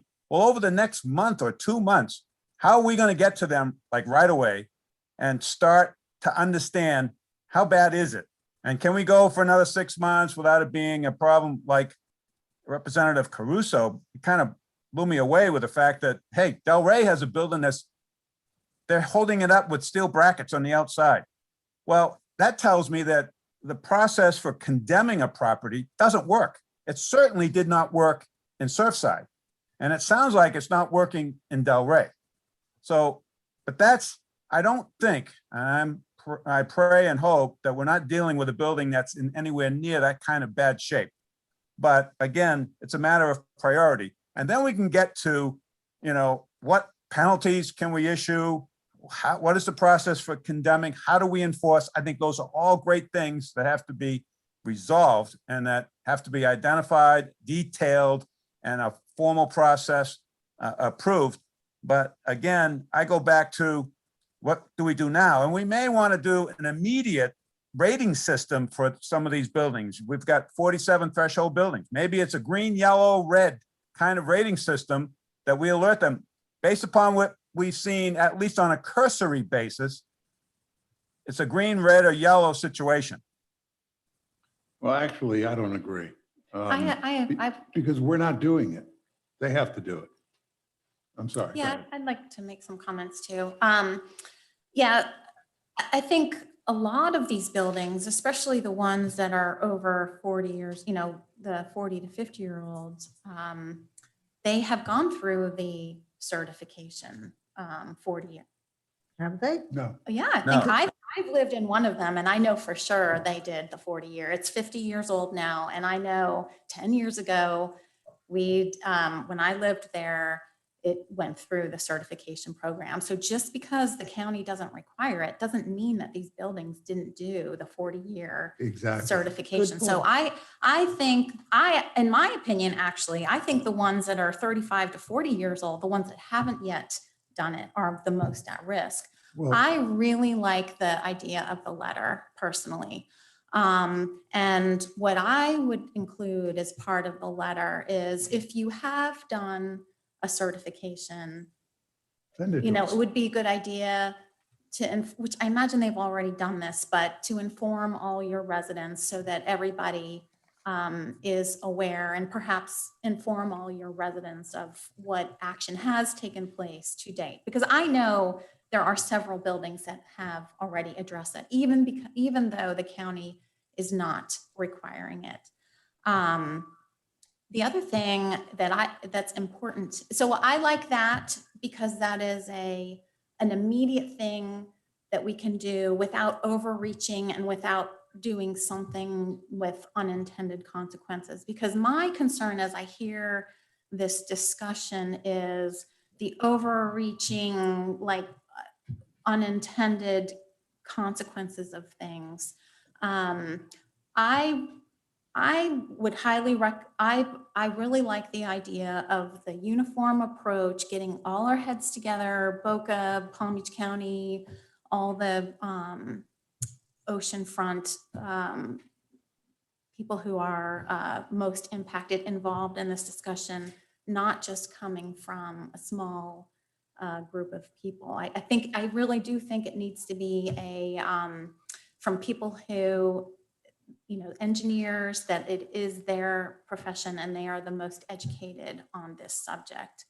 And I almost wonder if, we have a board to review charter, to review national resources for our finances. I wonder if or maybe the code enforcement board should be taking a look at this. It concerns me a little bit for us to be doing that. I know I am not qualified. There's some common sense things, but it concerns me that, we would be coming up with these solutions. So I guess that's my. Yeah, let me jump on that for a minute. I agree that we'll find that many of these buildings have gone through recertification. I don't think that we need to attack or concentrate on a certain segment because we're not doing the work. We're just administrating. We're checking off the boxes that we got the paperwork in. So whatever age we start with, it's that and older. And they're all equal as far as I'm concerned, because you don't know how diligent these buildings have been over time. I can tell you our building, prior to myself and Ron Riami, who most people know, got involved, our building was not diligent. And we've paid the price, but our building's in great shape now. So if the buildings have taken care of themselves, regardless of whether they're 20 years old or 40 years old, they're going to be in good shape. If they haven't taken good care of themselves, a 25-year-old building is not going to pass the test. So I don't think the age matters in terms of going after oldest first. I guess that's my point. Therefore, whatever age we pick, I'd go after everybody that's that old and older. That's just, go get your recertification. 1, 2, the kinds of things that we have to deal with are policy issues. Jeff has to deal with technical issues because I'm like saying what you are. We're not qualified. Okay. So I'd go after everyone, period, whatever age we end up with. Yes, we are going to try to, I don't know that we need to be exactly the same as everybody else because Boca is a perfect example. Every building we have is on the barrier island. Right. Boca's got a handful on the barrier island. The rest are inland. Now, they may be within 2 miles of inland or 4 miles of inland, but they got a lot of big buildings that are not on the barrier island. So they're going to do some nuances that are different than what we need. So I think the basic model is the same, but the nuances are going to change for the different towns based on their layouts. So I don't think we can all be exactly the same. No, I think there are only a handful of towns, in fact, that are only on the barrier island so that every building in town is susceptible to a problem. Question, Jeff, based on what you have read and what you have heard, do you think that an inspection at Champlain would have resulted in a condemnation? More than likely not, because there's a few things that I want to make sure I'm absolutely clear here. Florida is very specific about threshold buildings when it comes time for structural inspections during the construction recertification process. Your regular building inspector, your building official, your structural inspectors that work for municipalities are not qualified as threshold inspectors. Not even a regular engineer is qualified as a threshold inspector. You have to be a PE with a threshold inspector certification. And that is who is forced to go out there during all of these restoration processes to do their component. Now we're going out there and doing our inspections from a code standpoint and from an administrative standpoint to ensure that those inspections by the threshold inspector, the quote special inspector, are being performed.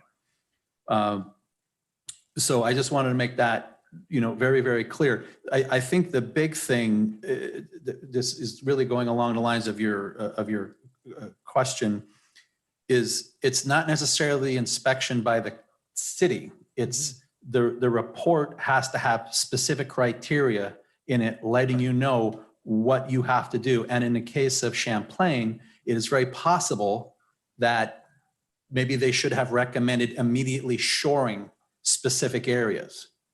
And when you shore those areas, and people have to walk around them every day and they lose parking spots, then it kind of sparks them to, oh, we really need to do something about this.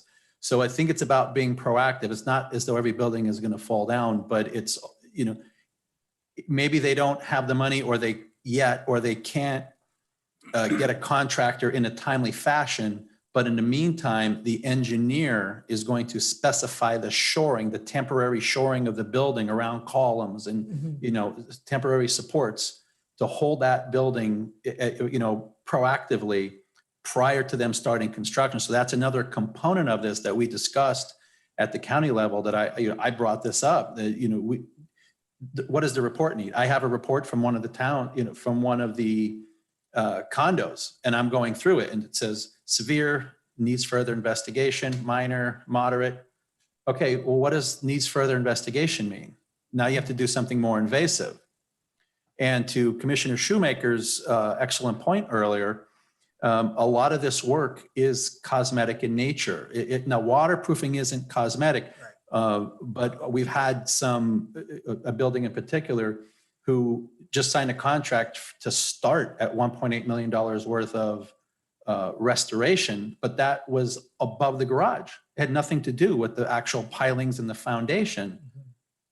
And that was something different. And I had another, and again, this is just informative so that you're aware of what's going on in our community.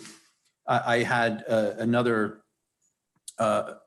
association president reach out to me because they want to know what they can do if maybe they can sell the building, because for years all the previous, no one ever wants to raise HOA fee, just like no one wants to raise taxes, but you still have to move forward with taking care of your infrastructure. And, he said prior to them getting there, it was painting and caulking to kind of just, give the impression that things look good. And now, it's one of the smaller ones that has, they're starting at a $2 million bill just to start the restoration process for their condominium. And, they actually, inquired about, well, hey, if we can sell out to a developer, what could we build here?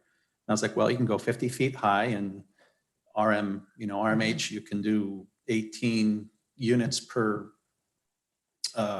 acre, and you have 1.6 acres, maybe 24 or 26 units, that's all you can get. And they currently have 42.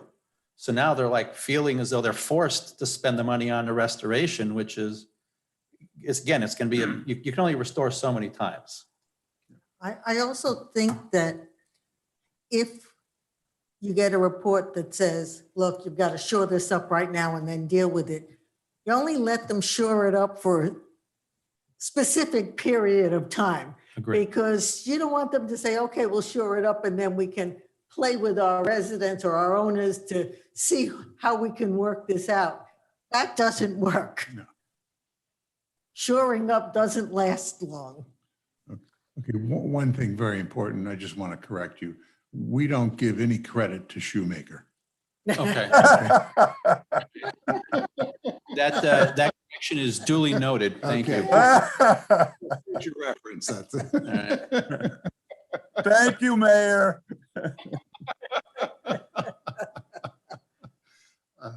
Okay, anything else on this before we move on? Also, Natasha, I think that because we have the ability to move more quickly than some other places might, I think we should at least get something in place. Oh, yeah, and then we'll adjust. We can always And then go we back can and make adjust. improvements. So that you're right, we should kind of be on the same page, but maybe some of the other places need to have one set of requirements for Barrier Island and another for on the mainland, because the circumstances are different. Yeah, a perfect example is we'll probably want to require an additional evaluation more frequently Mhm. because of where we are than people on the Right. mainland, just because the salt there. Mayor? Yeah. Two things. The Sun Sentinel yesterday ran a story on the coastal Palm Beach County. I'll just work on our county. Numbers of buildings in possible problematic zones. Highland Beach appears to have maybe the most of any municipality, with maybe the exception of West Palm Beach. Singer Island is a close because they have so many multiple level high rises. That puts us sort of at the forefront of a small town with 78, 90 buildings. And so I will print that up when I can. I can't get it up on the iPhone We can and look distribute it that up. to the commission. But I'd like to suggest strongly that we send this letter that we've discussed, have the mayor sign it and list all 5 of our commission names, and also have Marshall Labadie as town manager and Jeff Remus as building official co-sign it to show a unity of thinking and determination to move forward to help our residents and support them, and send that to everyone as soon as possible. And then maybe Mr. Remus could come back with your discussions with him and provide a list of suggestions and priorities in order as to how we should move forward. I guess we should look at the immediate time frame, perhaps the middle time frame, and then down the road, a larger scale operation. But I know people are sitting back there wondering if they're going to where they're going to wake up tomorrow, on what floor. Well, they're not really wondering. I mean, they're having conversations, Yes, I mean, with their I'm building saying that, managers and and whatnot. But yeah, I mean, we'll get the letter out pretty quick. I think it would be great to get it out soon. Yep. Mayor, one question, Mayor, for Jeff. Jeff, Yeah. Yes, I assume you do not track what buildings are certified over their course of years. So I assume that when you say 10 threshold buildings, that you did not know how many of those were certified, as the vice mayor has pointed out. Am I correct? Yes, sir. We don't have any program that requires a certification. Therefore, they don't have to notify us. We're only aware of when they do restoration by permit, and we can do a permit research. But again, that restoration may only be cosmetic in nature. It's really not a certification. So if they say they have gone through a certification process because maybe they wanted to mirror one of the two, whether Miami-Dade or Broward County, they may have actually done that, but they just pulled a restoration permit with us. And we, but they didn't, forward paperwork saying, hey, we're officially certified per Miami-Dade or per Broward County, because they know they don't have to, because we don't have anything in place in this. So in this letter, is it reasonable to ask the associations that if they have been certified, to just let us know? Yeah. It would seem, again, we want to understand what our priorities are in terms of identifying the more vulnerable buildings, but just to have them send us a copy, I think that's something we could include in the letter from the mayor and the commission, but also to suggest that they add some line item in their budget to pay for the engineering and support of this kind of activity. That is an excellent idea, Commissioner Shoemaker. That's number 2. All right, my man, Jeff. Yeah, we do.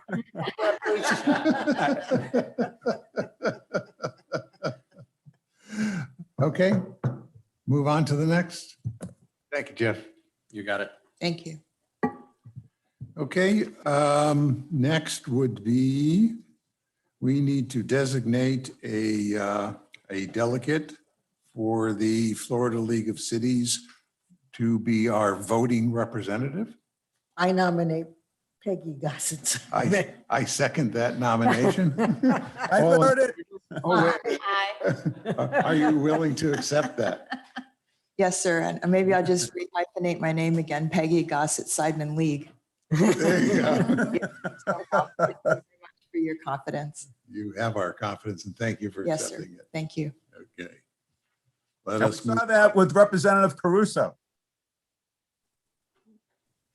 What was that? I'm sorry, we saw that confidence by Representative Caruso in his remarks. Oh, absolutely. Sidemen leave. Thank you. Okay, we now have approval of minutes from the 26th of April, the 20th of April, the 5th and the 18th of May. Right. I have something from the 6th of April on page 28. Okay. Let me find, oh, I've got a few things.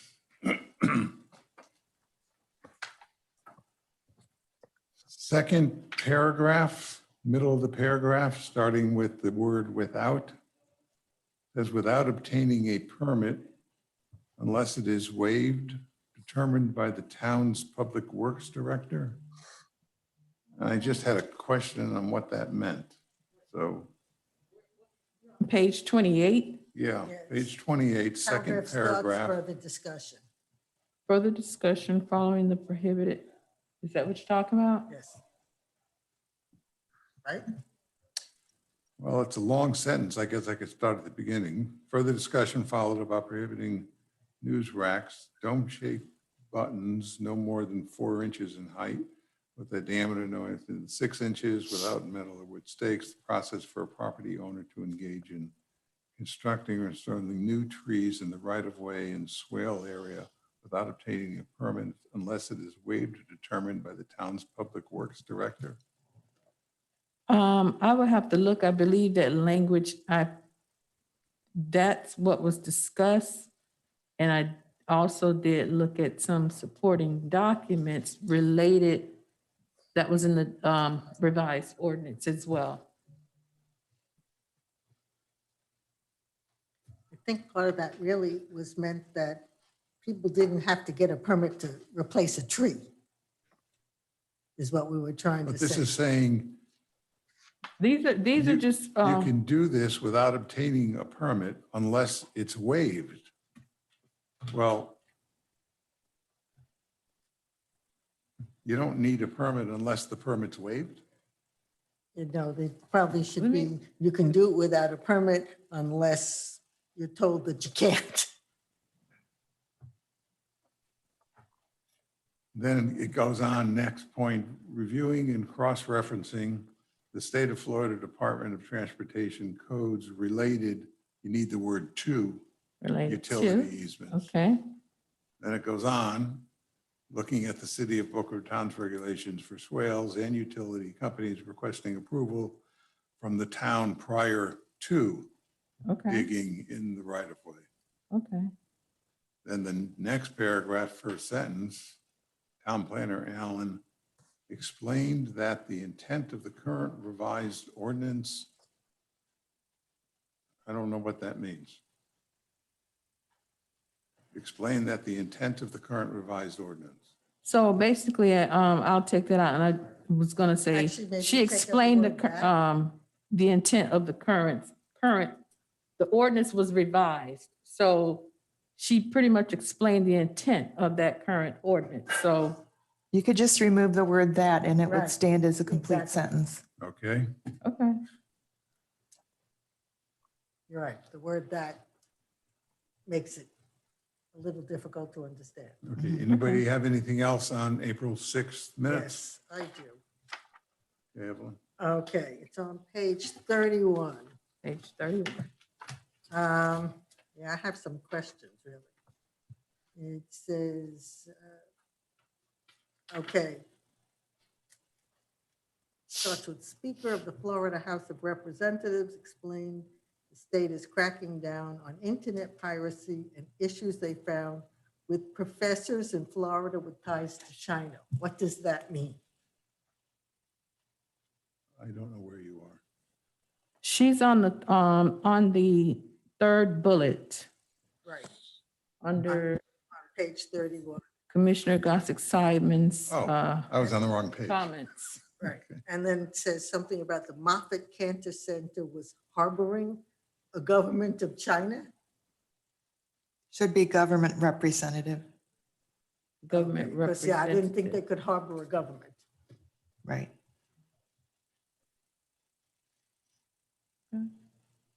And, okay, then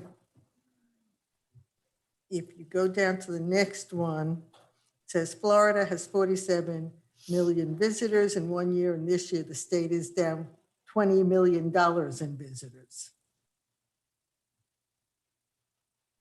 I don't know that one follows the other, especially in Canada, especially from Canada. Are you, Should the words be dollars in there, or it should be just that we're down 20 million visitors? It should be $20 million in revenue from visitors or tourists. Tourists might be Okay. in revenue.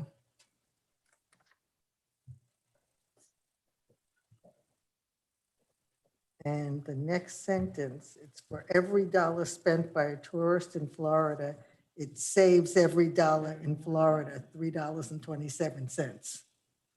It should be every, $1? Okay, but for every, I'll have I to can revisit understand my for notes. every $1 spent by a tourist, Generates. generates 327 in wages and benefits. okay, thank you, that makes sense. Yes, then. ma'am. I actually proofed these, but I was on the road on a cell phone, not driving at the same time.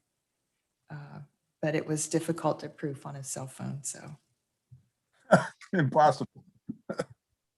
Right, I tried, but we'll Okay, pick it up. that's all I have there. Okay. Move on to April 20th. I have something on page 35.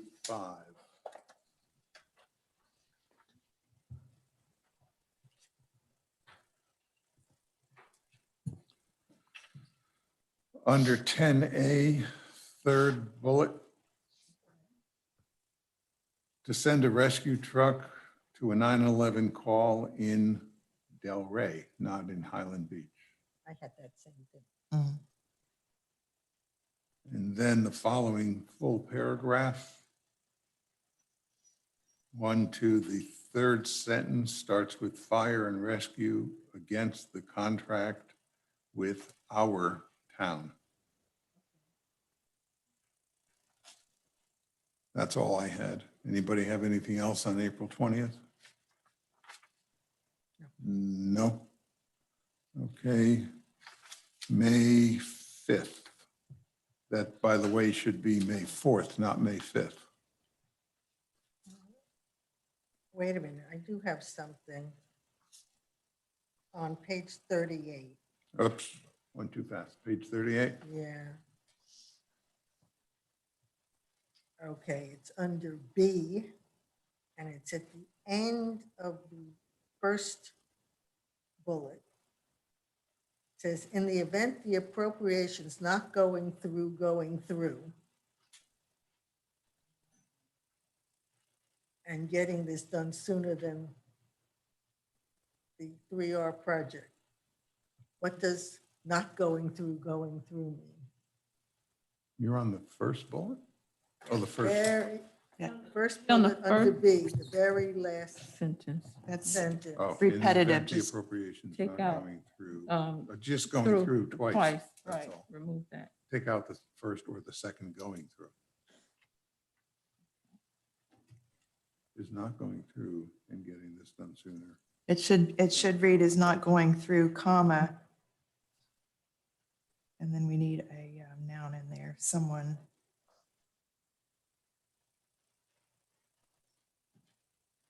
We could say in the event of it not going through, we were proceeding to resolve this by getting it done soon. Oh, I don't know. I'll work that out. I'll have to look at my notes. Okay, we'll just leave that to you. Yes, sir. Okay. I'll look at my notes and get to Marshall on that. So we're finished with April 20? Yes. Good. All right, move on to, it says May 5th, but it's May 4th. It says for, Pardon? Where are you seeing May 5th at? What It's page? I see listed May as May 4th. 5th in the agenda, oh, Oh. well, on the draft. Right but at the the minutes top. are May 4th. Okay, sorry, that's my fault.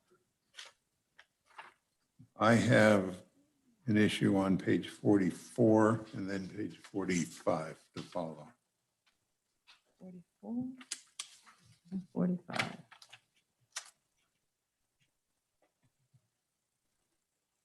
The first bullet right at the beginning, halfway through, a veteran at the Karen House, not Carrington House, it's Karen House, Carron. Okay.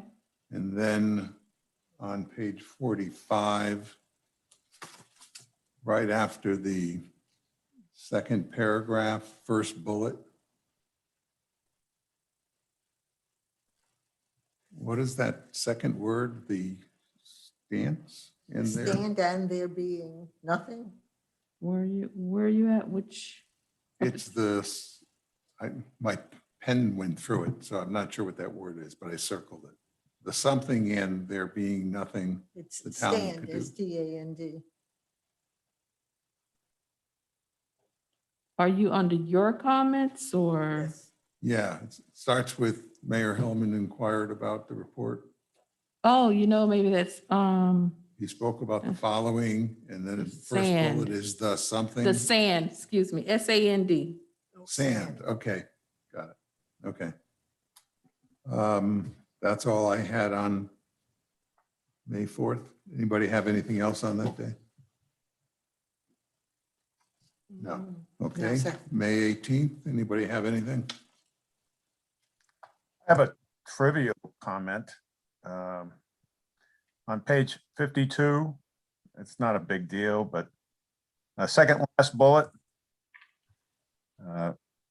Mike Russo reported the average home value increased in 1 year in the fourth quarter of 2019 from $1.2 million. Put in a dollar sign, average home value is now $2.3 million,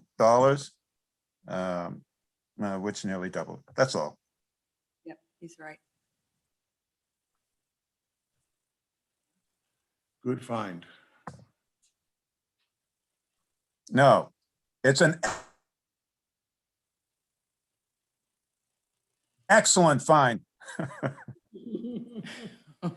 Not bad, John, not bad. Anything else? No. Okay, we'll entertain a motion to accept all four on one motion. I move we accept all four of the drafts of the minutes as corrected. I second it. All in favor, say aye. Aye. Aye. Okay, comment on minutes. We were going to reduce the size of these minutes and they would be summaries only. And we're right back to where we started from. What happened? Why are we doing such large detailed minutes? They were actually reduced. I can reduce them more. I can. Absolutely. Okay. These are way greater than necessary. I will definitely reduce them. Thank you. I mean, Thank you. Somebody's putting an awful lot of time into what isn't necessary. We have a video of this and we made the decision we were going to keep the videos virtually forever and a day. So Okay. we don't need all this duplication. Okay, thank you. Point taken. Okay, let's move on to F that we added, which is a rendering of a newly proposed insignia for the fire department. T, if you can bring that up. Okay, start with, this is what Rodrigo did for us, obviously. He always comes through. To begin with, he's giving us, can we go back to the background? Is the background not the first slide? Oh, it's the second slide, okay. He's showing us here 10 different insignias of fire departments, fire rescue departments, just kind of around the country. And what you see here, with the exception of 2 or 3 of them, is one thing in common, and that's the shield. And I guess this slide is going to tell you why the Maltese cross. And I won't go through every word of it, but it dates way back to the Knights of St. John. And basically in a battle, when fire was first introduced in a battle, excuse me, I lost the mic. When fire was first introduced in a battle, their fellow soldiers tried to rescue their partners by putting the fire out that was on them. They basically dropped the liquid and then set it afire, so it was all over them. And their fellow soldiers tried to rescue them by putting the fire out around them. Well, they were honored at a later date with the Maltese Cross.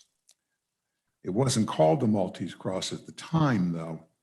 And they then ended up on the Isle of Malta and stayed there and lived there for a number of centuries. I think it was 4 centuries. So it became the Maltese Cross. So that's the background of the heritage behind it. And it became the Maltese Cross, which is what it is today. And that is what is used by so many of the fire departments. So this is now the proposed first shot at the new insignia for our fire department. It obviously centers in on our logo, our one that was developed for us originally for the town seal. Puts that in the center, uses all our colors. Obviously, you got to have red up on top for fire. And uses all of our logo types, all our typeface, all the way through it.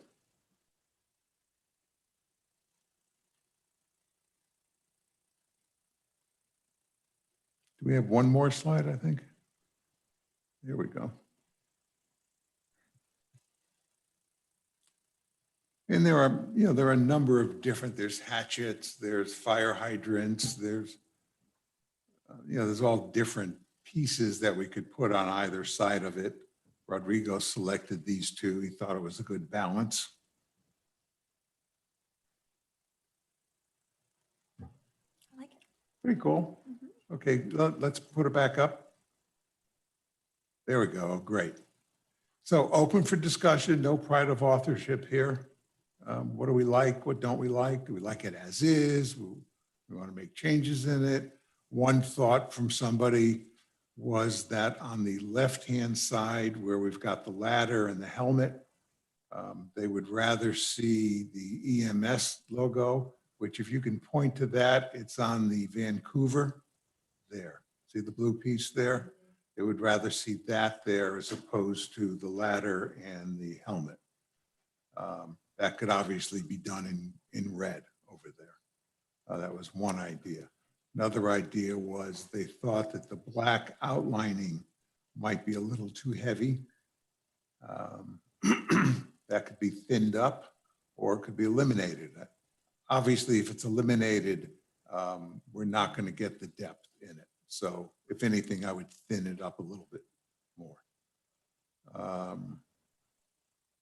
Another person thought that when you look at the word rescue, looks like that E is bleeding over a little bit into the handle on the hatchet. So we'd have to shrink the word rescue down a little bit. I think those were the inputs that we got so far. Anybody have any other thoughts? Jump. Go ahead, just jump in. Images on both the sides. I think it makes it a little too complicated. It just has the blue. I can't hear you, Evelyn. Yeah, you got Sorry, the voice on. I would take out the helmet and ladder and the fire hydrant because I think it makes it too cluttered looking. I would just have, I don't know, either leave it empty or like some of them just have a little bit of a design around the edge without having an actual item in the center there. Well, might I suggest, as opposed to taking them out, just making them smaller? But we could look at it both ways, smaller and without. So I have a couple thoughts. Go ahead, John. So the banner for Highland Beach at the top, how it curves over it. I like the banner. I like the whole icon, but I would suggest moving it to the bottom and curving it upward so that the axe heads are kind of accentuated. It would just, I think, be more balanced rather than have the axe heads and the banner at the top, nothing at the bottom. I kind of agree that the ladder and the fire hat, I think honestly, you could just drop the ladder, but turn the helmet, the fire hat, so it faces you. And then you'd have the emblem on the helmet facing you. And the emblem could be small on it. Or maybe it just says, or it just shows the center, palm trees and sun on the emblem on the helmet itself. Okay, if you look at the one to the left of ours, the Delray Beach one, you can get some sense of what ours would look like if you put Highland Beach on the bottom. You know, just Yeah. imagine fire Exactly. rescue without Delray Beach on the top. Yeah, excellent. That's exactly what I'm trying to suggest, because I think it'll give it more balance with the axe heads at the top. As far as the, what's the name of the EMS? Is it Medusa? What the snake and the cross, the blue emblem?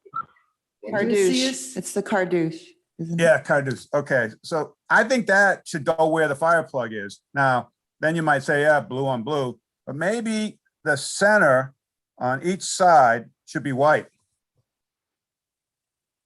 And that would give contrast to both the helmet that's now facing you with the front of it, and then the Seduce on the right side, blue with the white background. Just again, those are just immediate reactions. Negative. So my suggestion is, yeah, he's very talented. I love all the work that he's done so far. So I want to say that first. And I would be happy with this logo if we stuck with this logo. But I guess my initial impression is that blue background behind the fire hydrant, the rescue, I think I would make that white. And then maybe the letters fire rescue in that blue that he used instead of white. And yeah, I do agree that I don't like that the hat is overlapping the circle. So perhaps like changing the orientation like John suggested would be a nice. With the EMS? Are you saying take out the hat and the Well, I thought ladder John was and put the suggesting- EMS there, or just make that smaller? I thought he was suggesting having it so the hat was facing forward. And then that way, Turning the- it, turning it, the front of the hat faces out. With Right. no ladder, what's that? with no ladder. Yeah, with no ladder. Yeah. And that would put, fit in that little section instead of overlapping the circle. and put the blue EMS insignia in the right side in place of the fire plug. I'm indifferent about that, but kind of like the fire hydrant. To me, the fire hydrant is kind of signifies the. If I'm going to be a little picky, I would drop the hatchets only because I would like it to look less like Del Rey's logo. Mayor, if we could ask the chief and marshal and yourself, will we be embroidering these on shirts? Will these be badges that are embroidered that then could be applied to shirts and so forth? If that's the case, I sew, as you know, because I sewed masks for the staff once. But when you have a banner at the top with so many cuts, it's very difficult to embroider. So I would clean up that top banner and make less cuts of the flag and just make it more rounded or squared. The more you have, the more expensive and difficult it is to embroider Yeah, from the machine. I don't know if it would be a patch that gets sewn on or if the thing would be embroidered. But I one can't way or answer that. another, even if it was a patch, you still have to You still have embroider to, the patch. right, the machine, and the more Well, you that's the do in the machine, ins and outs and cuts, it also lends itself to not holding as well. Right. So if you have a more rounded or squared or less cuts, it's just a help if you want to be picky. Yeah. I agree. Okay, we good? Marshall, you have any thoughts? I support the community's decision. Chief? Yeah. Anything that hasn't been stated already? So I think Commissioner Gasasabi made a good point about something being a little more of a together one type of piece. You see most of the firefighters, their color is red. You've got some predominantly blue in there, not to confuse it with police. So something, Yeah, that's a good point. something to think about. Yeah, I would I take that. personally like the Maltese cross. I think it's very strong, and traditional Mhm. in the fire departments, and you don't see much of that there in that one. So just my personal observation. That's a good point. Matt, other than us getting it as low cost as possible, is there anything you'd like to add? Okay. I'll add one little thing, just the highlights around the letters, fire and rescue is kind of a little tough on the eyes. From this Yeah. distance, maybe on it won't be, but it just solid letters. I don't think it needs to have the highlighting around the letters. I just Agreed. think it's busy. And Okay. I think we need to make it simpler. So just make it solid, is that what you're Yeah, saying, without because the? it's, you Yeah. know, when I look at it, it just looks busy to me. There's too much going on there. Again, that's an embroidery difficulty to have the letter outlining. But that is common amongst all those, they're all super busy, right? They're, I mean, like, look I at mean, Vancouver, the that's like. city crazy. of Miami seems to be the simplest. Right. And the least impressive. Boring. Okay. T has been taking down all of the thoughts.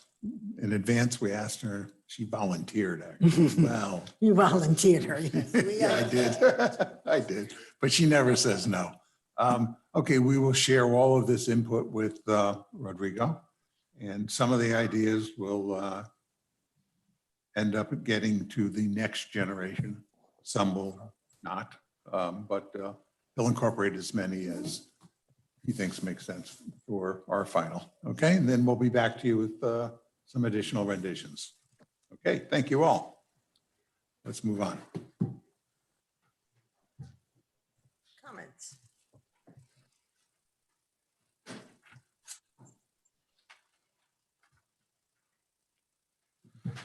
Okay, we are on to commission comments. John, what you got for us? Words of wisdom? No, I tried that with Representative Caruso, my 5 point, but beyond that, I really don't have any comments. Sounds like things are moving forward. I'm so really concerned about the certification process as well as EMS now. And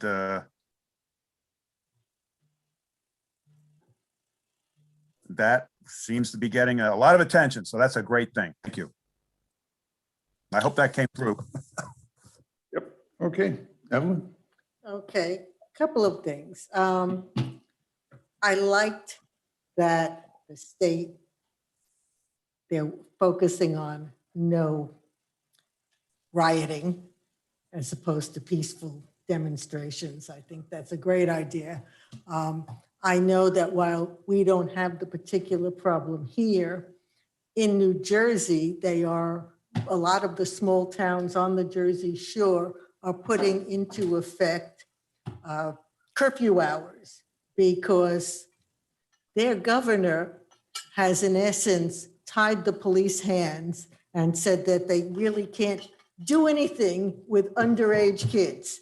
They could see them staggering drunk and getting into a car, and they can't stop them. They can't stop them from vandalism. They can't stop them from robbing stores. They can't stop them from harassing people on the boardwalks. And that's a problem as far as I'm concerned. You know, I understand the concept is they don't want to put these kids in the juvenile system, and that's fine. But maybe instead of just letting them get away with it, they do something like make them clean up the beach for 3 days so that they're not in the system, but that they understand actions have consequences. You know, so yes, Avalon is one. Absolutely. Okay, that being said, that's just kind of apropos of nothing. Holiday decorations. I am question whether or not this group that has sent us a letter even has standing to sue us, since they don't live here, number one. And even if one person in our town thinks that they don't want to have anything showing any kind of even quasi-religious thing, that's one person. How about the fact that the rest of us might like, as was said earlier, sign of celebration? It's a celebratory time of year. Why shouldn't we be allowed to celebrate without, you know, pushing one religion over another? If some other religion wants to add something to it, then we probably have to let them do it, and that's fine. But there shouldn't be a reason why we have to get rid of everything because some group in Wisconsin doesn't like it. Mhm. So you're correct that the state of this law is always evolving. There's always these lawsuits that go on, and they often get eventually Supreme Court consideration. In general, if you're allowing religious symbols and it's open to any religion, then you don't have a problem. Where I know it's become an issue, I remember being in Tallahassee several years ago, and so someone put up a Festivus pole saying that's their religion. And at the state capitol, the Festivus pole was up. So you run the risk that there may be someone that puts up something that, nothing against Festivus, I've never been a Seinfeld fan anyway, but you know, so that's kind of the risk. If you're going to have it open, then you're pretty good shape. And then you really get into nitty gritty details, and I'll research and come back at the next meeting if you want on things like the different religious symbols.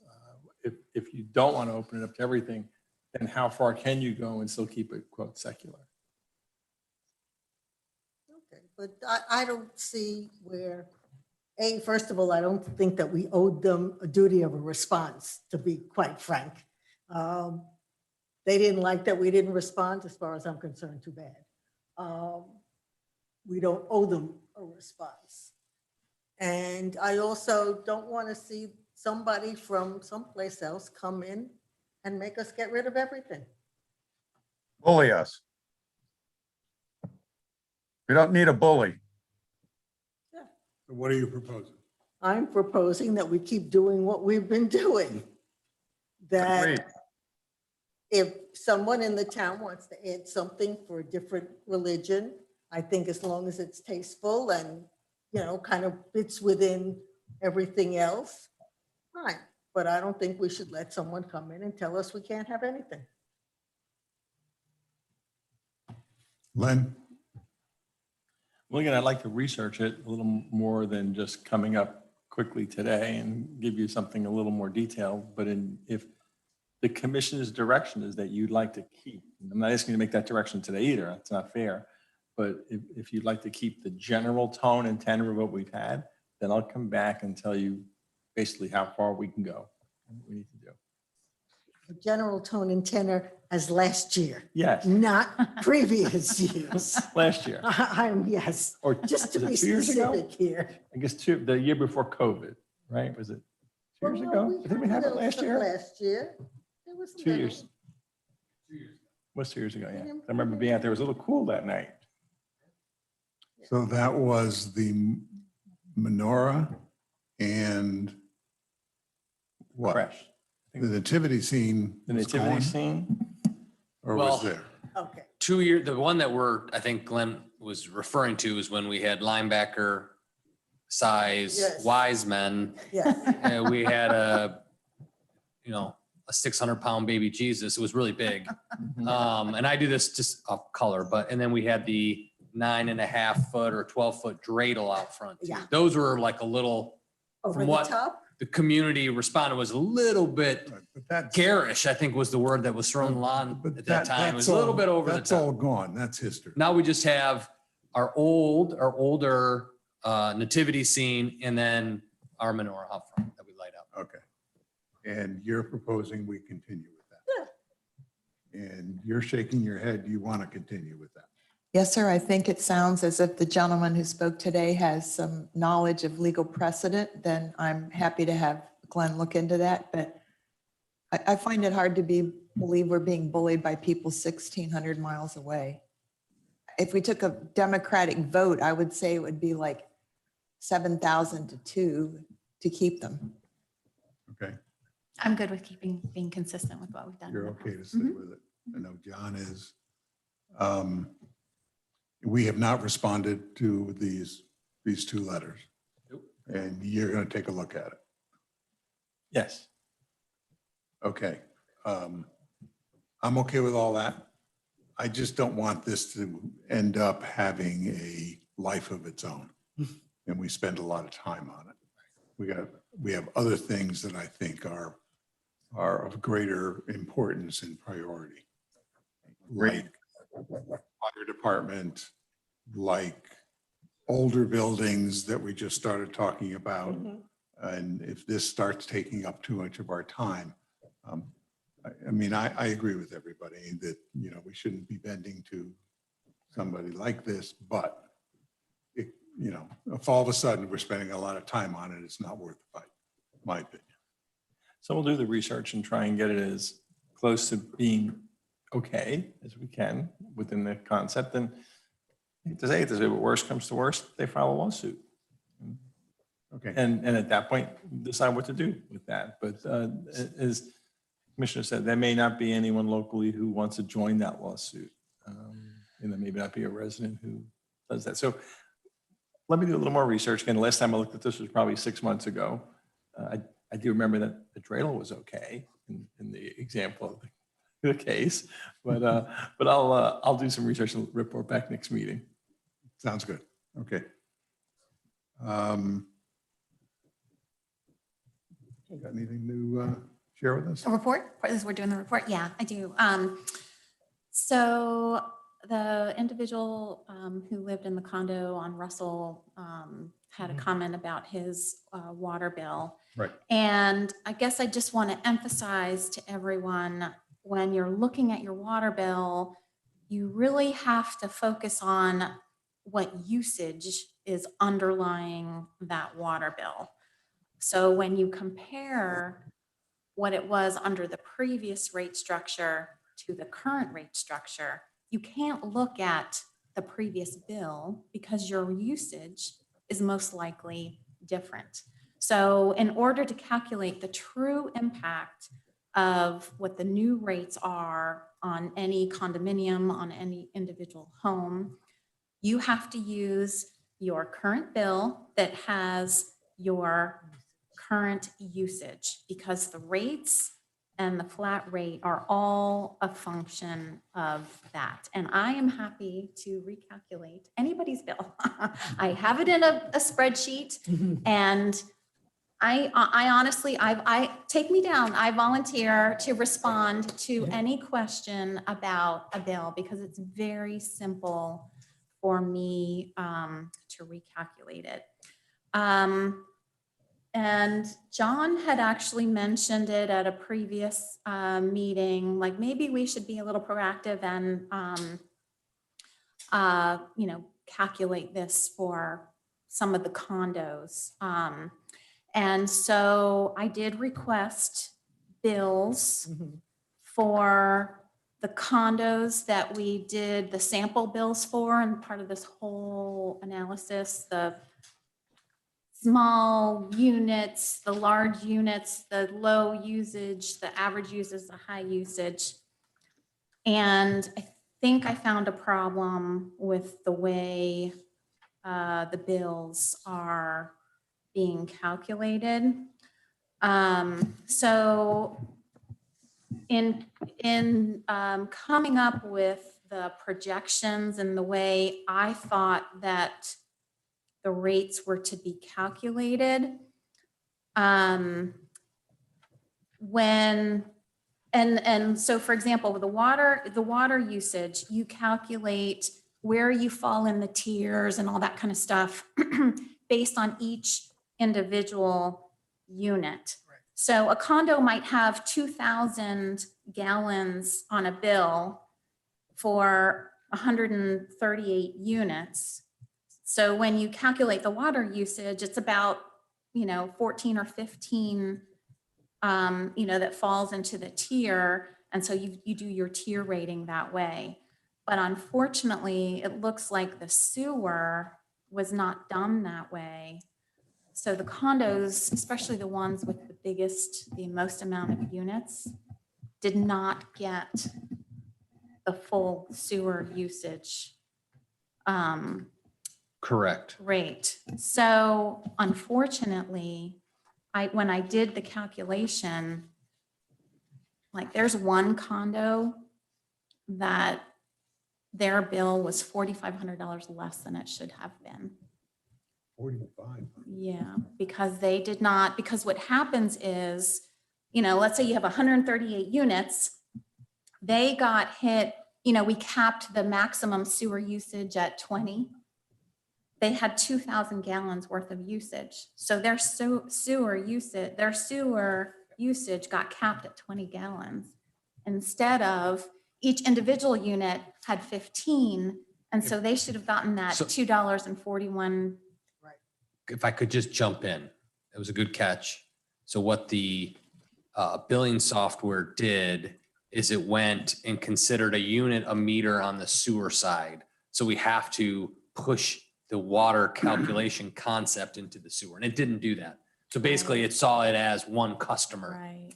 and it didn't, and it just stopped at 20,000 instead of taking the entire 188,000 or 1.8 million gallons of usage. It didn't divide it back through the unit calculation. It just says it was one customer. So we found that in the software that got stuck as a individual. It didn't do the same application as water to the sewer, just took it as one customer. And it looks like we're going to see how far that it went, if it went to all of them, if it just triggered on that, but I think it got all of them. So All right, unfortunately, 1 second.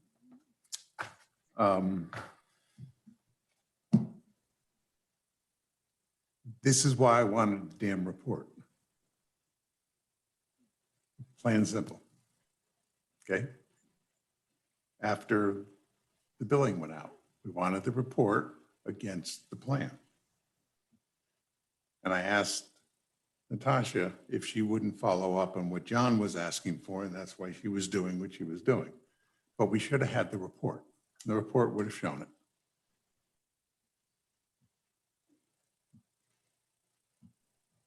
And it's got to come out of finance, guys. And had John not asked the question he asked, and if I had not asked Natasha to take a look at it, and had Natasha not done it, we wouldn't know. So there's a lesson learned here. And I'm sorry to do this right now in public, but come on, guys. Okay, let's move on. so anyway, these condos, so that condo, once the sewage usage, gets factored in. So I guess I want to back up. I do want to make sure we collect those. We will go back and collect those, right? I think we should, to be fair. I mean, that was, So that's one thing I would like to say is that I think we do need to go back and collect all those dollars. I think it's really important that we do. And I think it's the most fair thing to do.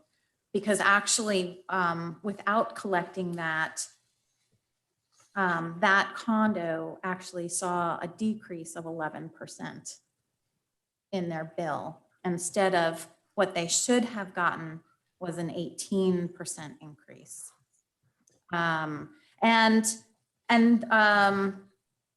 So when I did some of those calculations, the actual increases were what we were anticipating. If these condos were charged what their actual sewage usage should have been, their increases were what we anticipated, 18%, 20%, what they should have been once we collect, all that money.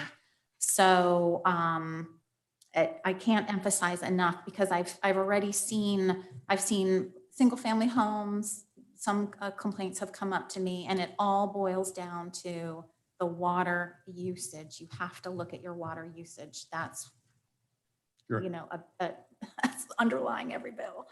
So, and I'm happy to explain that to anyone who has that question. Okay. So can you send that up to John, what you did, so he has it?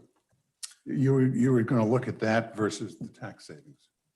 Did you apply the tax savings against it? So so I guess the thing that's confusing about the tax savings is, I mean, I can try. The thing is there is a big range of assessed value for each condo. So John's building, I know on the first floor, some of those units are, valued at much less than a Right. unit on the upper. So they're all getting the same, I think the best way to show your tax savings is the table that the town already sent out that said, there was a table that they had shared that said, if your assessed value is 250,000, this is Right. the amount you expect to see. If your assessed value is 500, this is the amount that you expect to see. That table is really, Yeah, what he was asking for was,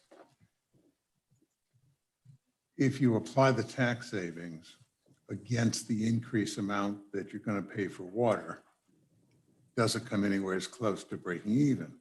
And I was telling him that the increase in water for the single family homes is going to be so great that the tax savings isn't going to really help a whole lot.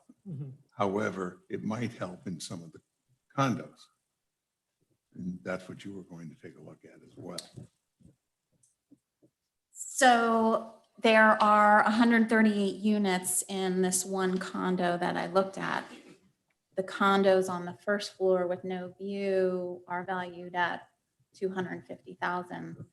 There was a table that they put out that said it was, whatever the savings is. The ones on the top floor on the ocean have a value of 750,000. So the increase I have the increase in the total bill for the condo Divided by should the have number of been, units. $3,000-$4,000 of an increase. That's for 138 units, that's divided equally. Right. So, and each unit, depending on what their assessed value is, which they can get from that table. I mean, if you want me to just connect those two, I can, but it's really, it depends on, each building has a wide range of assessed value. So what's going to happen though, is when you connect those dots and you take the water cost times 6, that's, one rate, it's going to end up showing that the tax savings is not going to offset the water cost. Which we never said it would. No, but John was hoping it would, and I was saying it's not going to, and you were going to demonstrate it with real numbers. But maybe it's not even worth going to that. I don't think so, because And for an individual, their assessed value could be, within this condo could be very different. So that one person's savings Yeah, is but I very mean, different. even regardless of the higher assessed value, it's going to get the benefit, a greater benefit on the tax. Still not going to benefit them enough to offset the water costs. Right. You know, the $1 million unit, they're not going to get enough. I mean, are you done now, John, with this conversation? Do you actually want to see more numbers? Not me.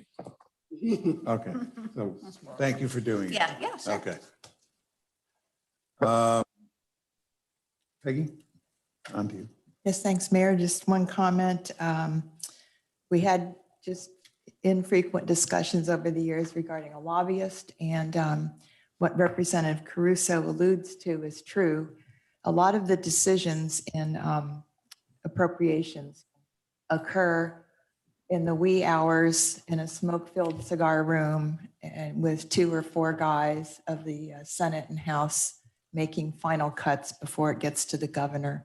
And those times, unless I teleported to Tallahassee and got a cigar and joined them, it's hard to follow, which I can do. It's okay. It's difficult to have a presence at every little incremental step of the way. So I feel that the Representative Caruso was very emphatic about seeing our appropriates all the way through, and we'll just reevaluate, and I'll get with Marshall and provide you with some of the data I'd looked into in previous about a lobbyist and see if it might be worth our while, and we can go from there. But that is really how it works. And COVID certainly stole to a large degree our efforts, but we're going to go back, and I'll bring that forward to the commission in the near future.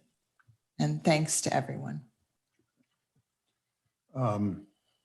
Speaking of lobbyists, we're about to set a budget and we don't have that in the budget. So how much do we need for a lobby next year?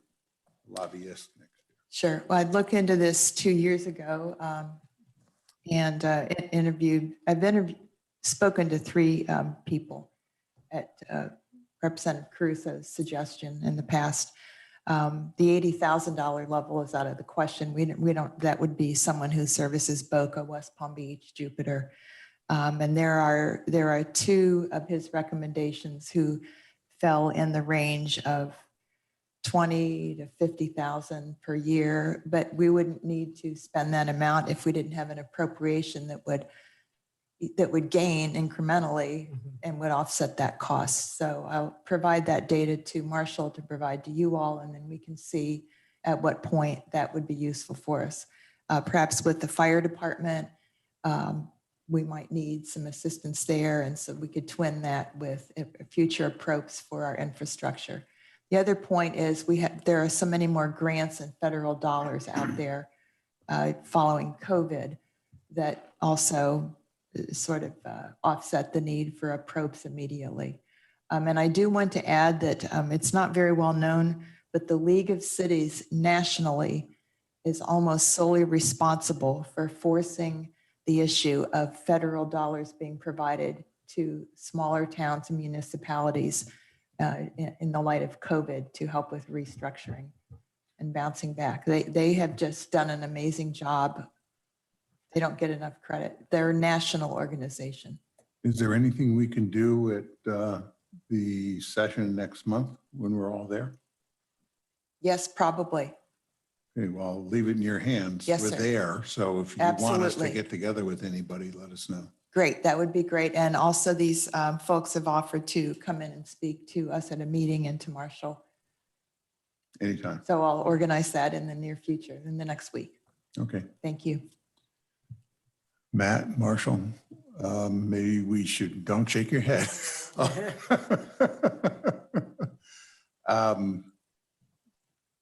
Maybe we should put 50,000 in the budget.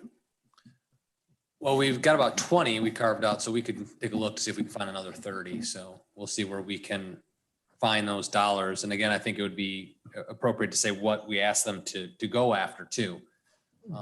Crosswalks will be done looks like we might be successful with FDOT maintaining their obligations, then what is our next ask? And if we don't have one, maybe we don't need a lobbyist per se. I don't know. So I think we can handle a small firm or limited scope lobbyist with our budget currently without changing anything. Because we got some savings in other parts of the budget that when we get better numbers. We certainly could use some help with fire rescue. It's true. I don't know Okay, if then we'll that's take a deeper look. grants Let us or, take you a know- deep dive, report back at the next meeting. We should be able to get something. Okay, great. Mayor, I'll provide that to Mr. Labadie tomorrow and he can get out an email and then a future reference for meeting. Good. Yeah.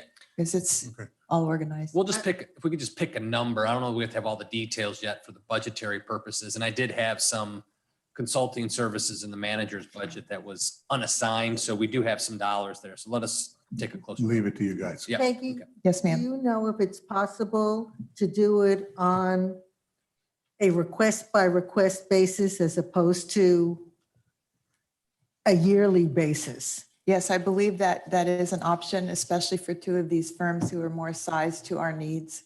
Yeah, because if we aren't going to need something in a particular year, there's no reason that we need to Yes. spend an annual amount. Or if we have a small project that we need, we shouldn't have to spend $20,000 for a project that we're only going to get 60 for. Oh. Yes, absolutely. No. Right, so if we certainly can not. do it on a issue Yes. by issue basis as opposed to.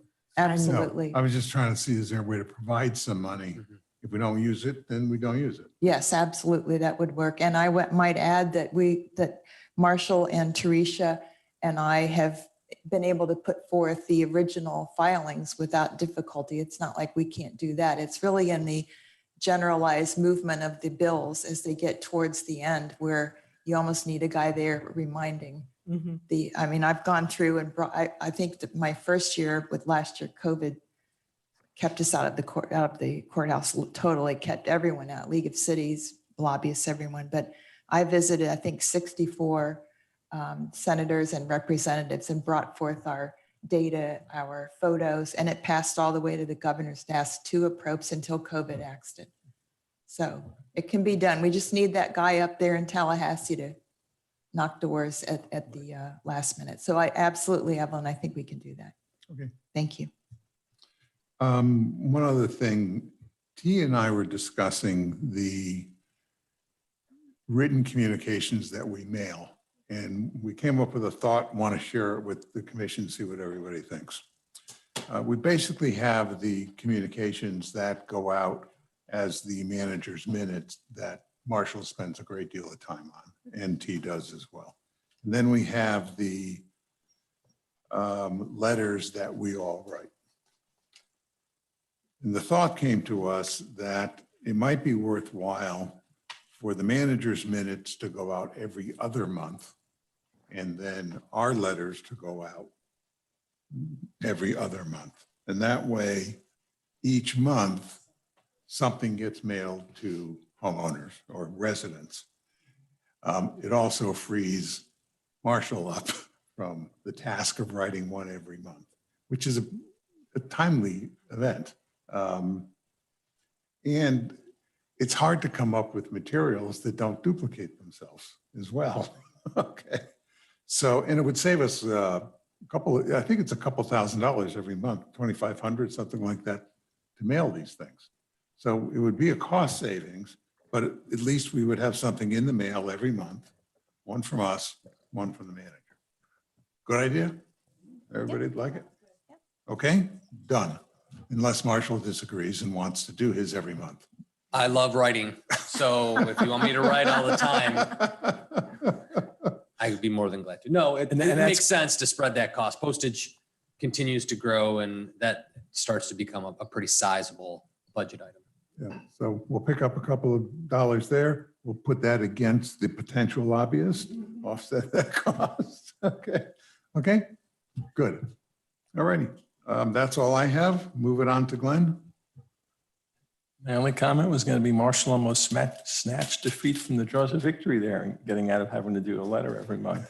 No, I think we've gone through a lot today. You all covered a lot. So we talked about things like obviously the tragedy in Surfside and moving forward on those topics. So thank you. Okay, Marshall, it's all yours. Thank you, Mayor. Again, I'm going to kind of catch up with the sewer rate structure.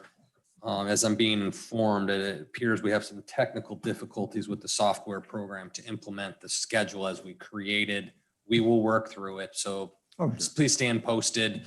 We're doing everything we can to get there, but it appears our software is creating a roadblock in that. So we got it from two fronts on that, but we'll get it fixed. So rest assured. And if we can, I'll bring it back and we'll fix something. So whatever that may be. We authorize work to commence with our contractor for the sewer lining project for those point repairs and some basic sewer lining. That's supposed to, it'll probably start sometime in the next 4 to 6 weeks. We're getting their mobilization schedules together, and we'll do those point repairs and upwards of 2,000 linear feet of pipelining as part of it too, to kind of capture that area and take that off the project.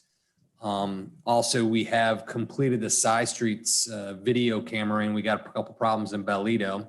So we might be doing some pipelining in there on a more emergency response, pseudo emergency response. Don't panic anybody. I'm just saying there's some needed repairs in a more urgent fashion on the side street. So we'll do that also to address those two locations. Also, next Tuesday, I'll be presenting a contract for our lead consultant. I thought it'd be appropriate at this time for y'all to have some one-on-one time. So I've got kind of some coffee time next Tuesday morning. I'll get out an email and Teresa and I will try to coordinate with everybody to come in for a half hour and you can have some one-on-one time with Glenn Joseph, who's our lead consultant of our implementation team with the fire expertise, just so you have that level of comfort that myself and Chief Hartman have come with him. So have garnered with him. So I think maybe it's time you guys get your, spend 30 minutes, ask some Q&A, just get an understanding of backgrounds and this and that. And because I don't want you to feel like you're outside of that process. So we'll do that. It's like next Tuesday morning, like 10 to up to the meeting time, whatever, half-hour increments or so to sit down, coffee, or just chit chat with Glenn. And that would be. We have commission meeting next Tuesday. Yeah. So we kind of plan it, around before. So if you got some time, look at your calendars. We'll send an email reminder out in the morning to just try to schedule that with you.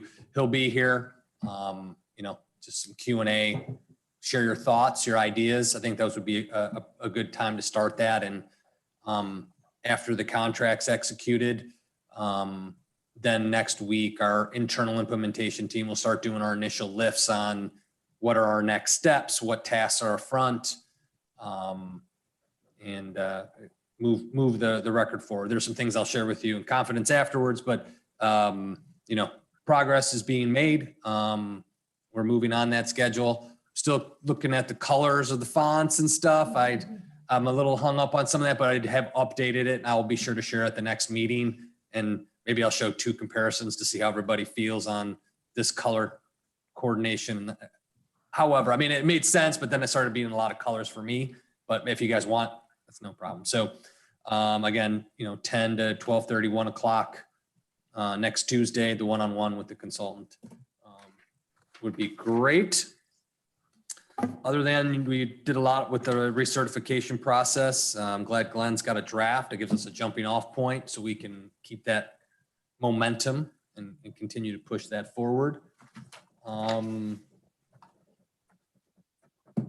than that, budget's in great shape. We're a charter review board. If you haven't been watching it, made a lot of good progress at that last meeting. Yesterday? Yes, it was yesterday. We're meeting again next Monday. The committee is putting their report together. Glenn's doing some last minute work on some ballot language. And if you didn't watch, the mayor kindly asked if they could prioritize some of that, just to say what was a more important issue versus some of the others that they're going to be bringing forward as a recommendation. The report will have a minority opinion also for those that maybe that voted against something, why they voted against an issue. So if it wasn't unanimous. But they made some great progress, a lot of good conversation on the topics. They got into the very details of every issue that they did discuss. So I was very pleased. And I think you should be pleased that they did a lot of work on this. So hopefully we'll be able to get a report sometime in August for you. And then lastly, as a fire issue, Linelda's finally broke through the steel wall over at the supervisor of election. We're probably going to be discussing referendum language. That first meeting in August 5th, I think would give us opportunity. So Glenn's got to start working on that, or Len or somebody in your office that's, maybe that's their particular skill set. You want to make that decision now on the ballot? Not so much if we want to add the charter elements to it, but I think the more important thing is what is our question as it relates to fire? The authorization for fire is that big issue. Because I just don't know. I mean, I guess we could have here's what we'll plant the seed and I'll add it for the agenda at the next meeting. Okay. That way people could think about it at home. When we have this special election, do we also want to include the recommended charter changes? And there's pros and cons to both sides. One would be if you put too much on it, it confuses a voter and doesn't keep it as a clean issue. Or maybe you put more on it. Some people have the philosophy, put everything on it, let it go, and we'll see where it happens. So the idea is do we keep the special election for a special one-time issue, which is authorization for the fire department, and then hit the charter amendments in March? Or is there one or two charter amendment concepts that are ripe for consideration under the special election? So you could kind of take a look at both and see, but we should probably have that discussion. Well, isn't the other part of the pros and cons, if you have questions for the charter on November and it doesn't pass, you can take another shot at it. 6 months, so you can't hit March. So conceivably, you could, just as one example that we had, there was a lot of discussion for a moment on the funding limitation, whether it should be imposed or not. And if it wasn't in there, you could be confident that you could undertake fire authorization without voter approval. Well, if the special election, say that didn't go well, you potentially could put a charter question that could address it at that time, which would be a different question altogether and still meet those statutory timelines. And I don't know if I like that concept, but that's a possibility. run that by me again. Yeah, you're going to try to. Either I wasn't listening or I didn't get it. So right now we need the charter, and it's not the continuation of services component because we already have fire services. So changing how we deliver it isn't a question that requires voter approval. Buying anything over $350,000 does. Building addition, ambulance, fire truck, those things all require voter authorization to go forward. And eventually we'd probably have to have a special question to sell bonds, or we could tie it with the referendum. Now, if that didn't go well or people had more questions, I think we're going to have good support for it. So I'm not really concerned. But if that was to not go the way we hoped, you could then post a charter question where you remove the cap or set the cap at an amount that would allow you to accomplish that goal of establishing or maintaining a fire department through multitude of different ways, not just so much playing with the money number, but we talked about the exclusion of essential services from that funding cap. You could look at those types of things as a commission that would allow you to get to the same end goal through a different means. That's all. I understand. If I could piggyback on that. So we haven't had a chance to go over the language yet, but one potential draft, if the concept is let's go with fire rescue in November and put the spending cap in March, for example, something along the lines of shall the town commission of Highland Beach be authorized to establish a fire rescue department to provide for the health and safety of the residents of Highland Beach and authorizing the expenditure of all funds necessary to establish and operate a fire rescue department. That's just an early draft of the concept that you're putting in one question, fire rescue and funding done for that department. And then you still have, as Marshall says, you still have that ability to come back in March and talk about funding for other departments. And I mean, the mayor was at the charter yesterday. So one of the things, the preview is they're talking about essential services, and essential services they're defining as police, fire, and water. And perhaps there should be some different parameters around those three. So again, we're getting a little ahead of ourselves, a little premature, but those are some of the concepts they're talking about at the Charter Review Committee. Well, the charter specifies, right? I'm going to say at the beginning, but it's obviously not at the beginning, but it specifies that the commission has to supply fire services. You have that authority. I believe you have the authority already to establish it. The question is It's not hiring. Sorry, and it's not hiring the people to provide the service because you're already providing the services through a mechanism of a contract. So if you internalize it, I would say you have the legal ability to hire people, but if the firehouse addition is over 350,000, you need voter approval. An ambulance and each fire truck or either one is over 350,000 requires authorization. So those are the technical items that technically require voter approval is the capital expenditures associated with it, not the human resources necessary to provide the service, which you already are required to do by charter, but do via a contract. You could bring that contract back in-house and provide it, but you can't buy anything. Right. That's it. That's all that comes down to. Yeah, and it doesn't specify anything on leasing. Right. Yeah, I mean, it's really kind of Ho-hum language. It's not very it clear. doesn't- Yeah. It is what it is. I understand we have to operate under it, but not very well laid out. So that's the update. Okay. How about the marketing firm? Like, where are we at with that? Okay, good. They're working on it. They're feverishly working on those items. I hope to touch base with them the next day or two to start getting their initial components laid out and the plan to market. Lack of better words at the moment, I apologize, but they're working on that scope of service of putting together the marketing plan, how we're going to reach it, who we're reaching, how we're going to reach them, what's the concepts, the language, the terms. The mayor could jump at any point in time with Do all they of have a their. deadline? Do they have a drop dead date? Oh, they definitely have a drop dead deadline that I want stuff out starting in August. So we need to start. Okay. That really pushes them on that side. You know, they have every piece of print media that we want, this and that? Not yet, but I had a good feeling that they have captured the essence of how we want to communicate. And Okay.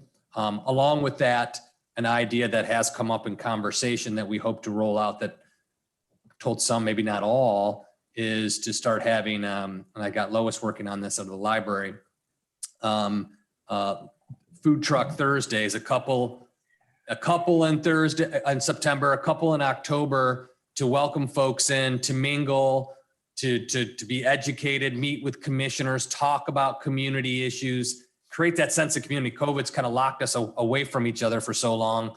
Maybe this is our chance to jump back out, bring people back to town hall, mingle a bit. We can have some educational pieces of what's on the ballot, what we're trying to do, along with having ourselves available for one-on-one Q&A and share a bite to eat, start mingling, start socializing amongst ourselves again. So that's kind of a fun way of reaching out to our residents. Now, I hope it's successful. If it isn't, but it's one method. We'll do an email campaign, an internet campaign, a paper. We're going to do paper communication, mail type stuff. So we'll hit all of that. But it'd be kind of fun if we could, come on out socially, casually on a Thursday afternoon and, meet with each other again. Re-engage, if you will. So, yeah. And I'll try to give you guys an update here before next week, or probably, kind of that implementation plan with what we've completed, where we're at, and try to find a way to report the progress and stuff. And again, next Tuesday, the one-on-one with Glenn. Joseph. It's going to confuse me a lot. I know, right? Is it really your middle name, Joseph? Oh my goodness. Okay, Question? so, yep. Mayor, a question for our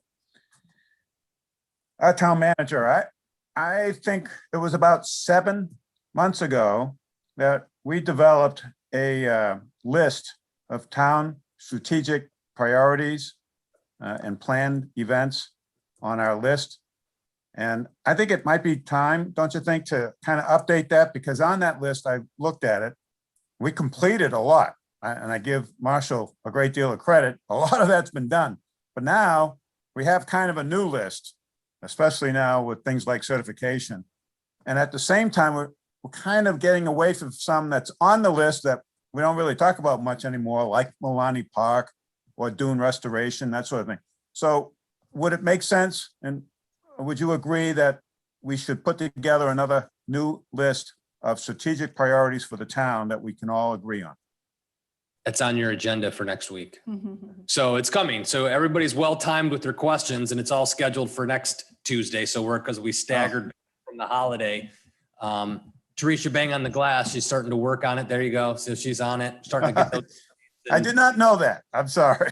So we're gonna, we'll put in recertification as a new program under the community safety element, and we'll start looking at that. And again, you may want to start adding other items. It may become time to reshuffle the deck so I can publish it as an amendment to our budget that we're going to publish in September. So we should begin to start taking a look at that again. So that's how eventually we'll get a more slick budget document. It won't be this year, but eventually those two come together and departments work under those operational categories, and those initiatives are assigned to departments.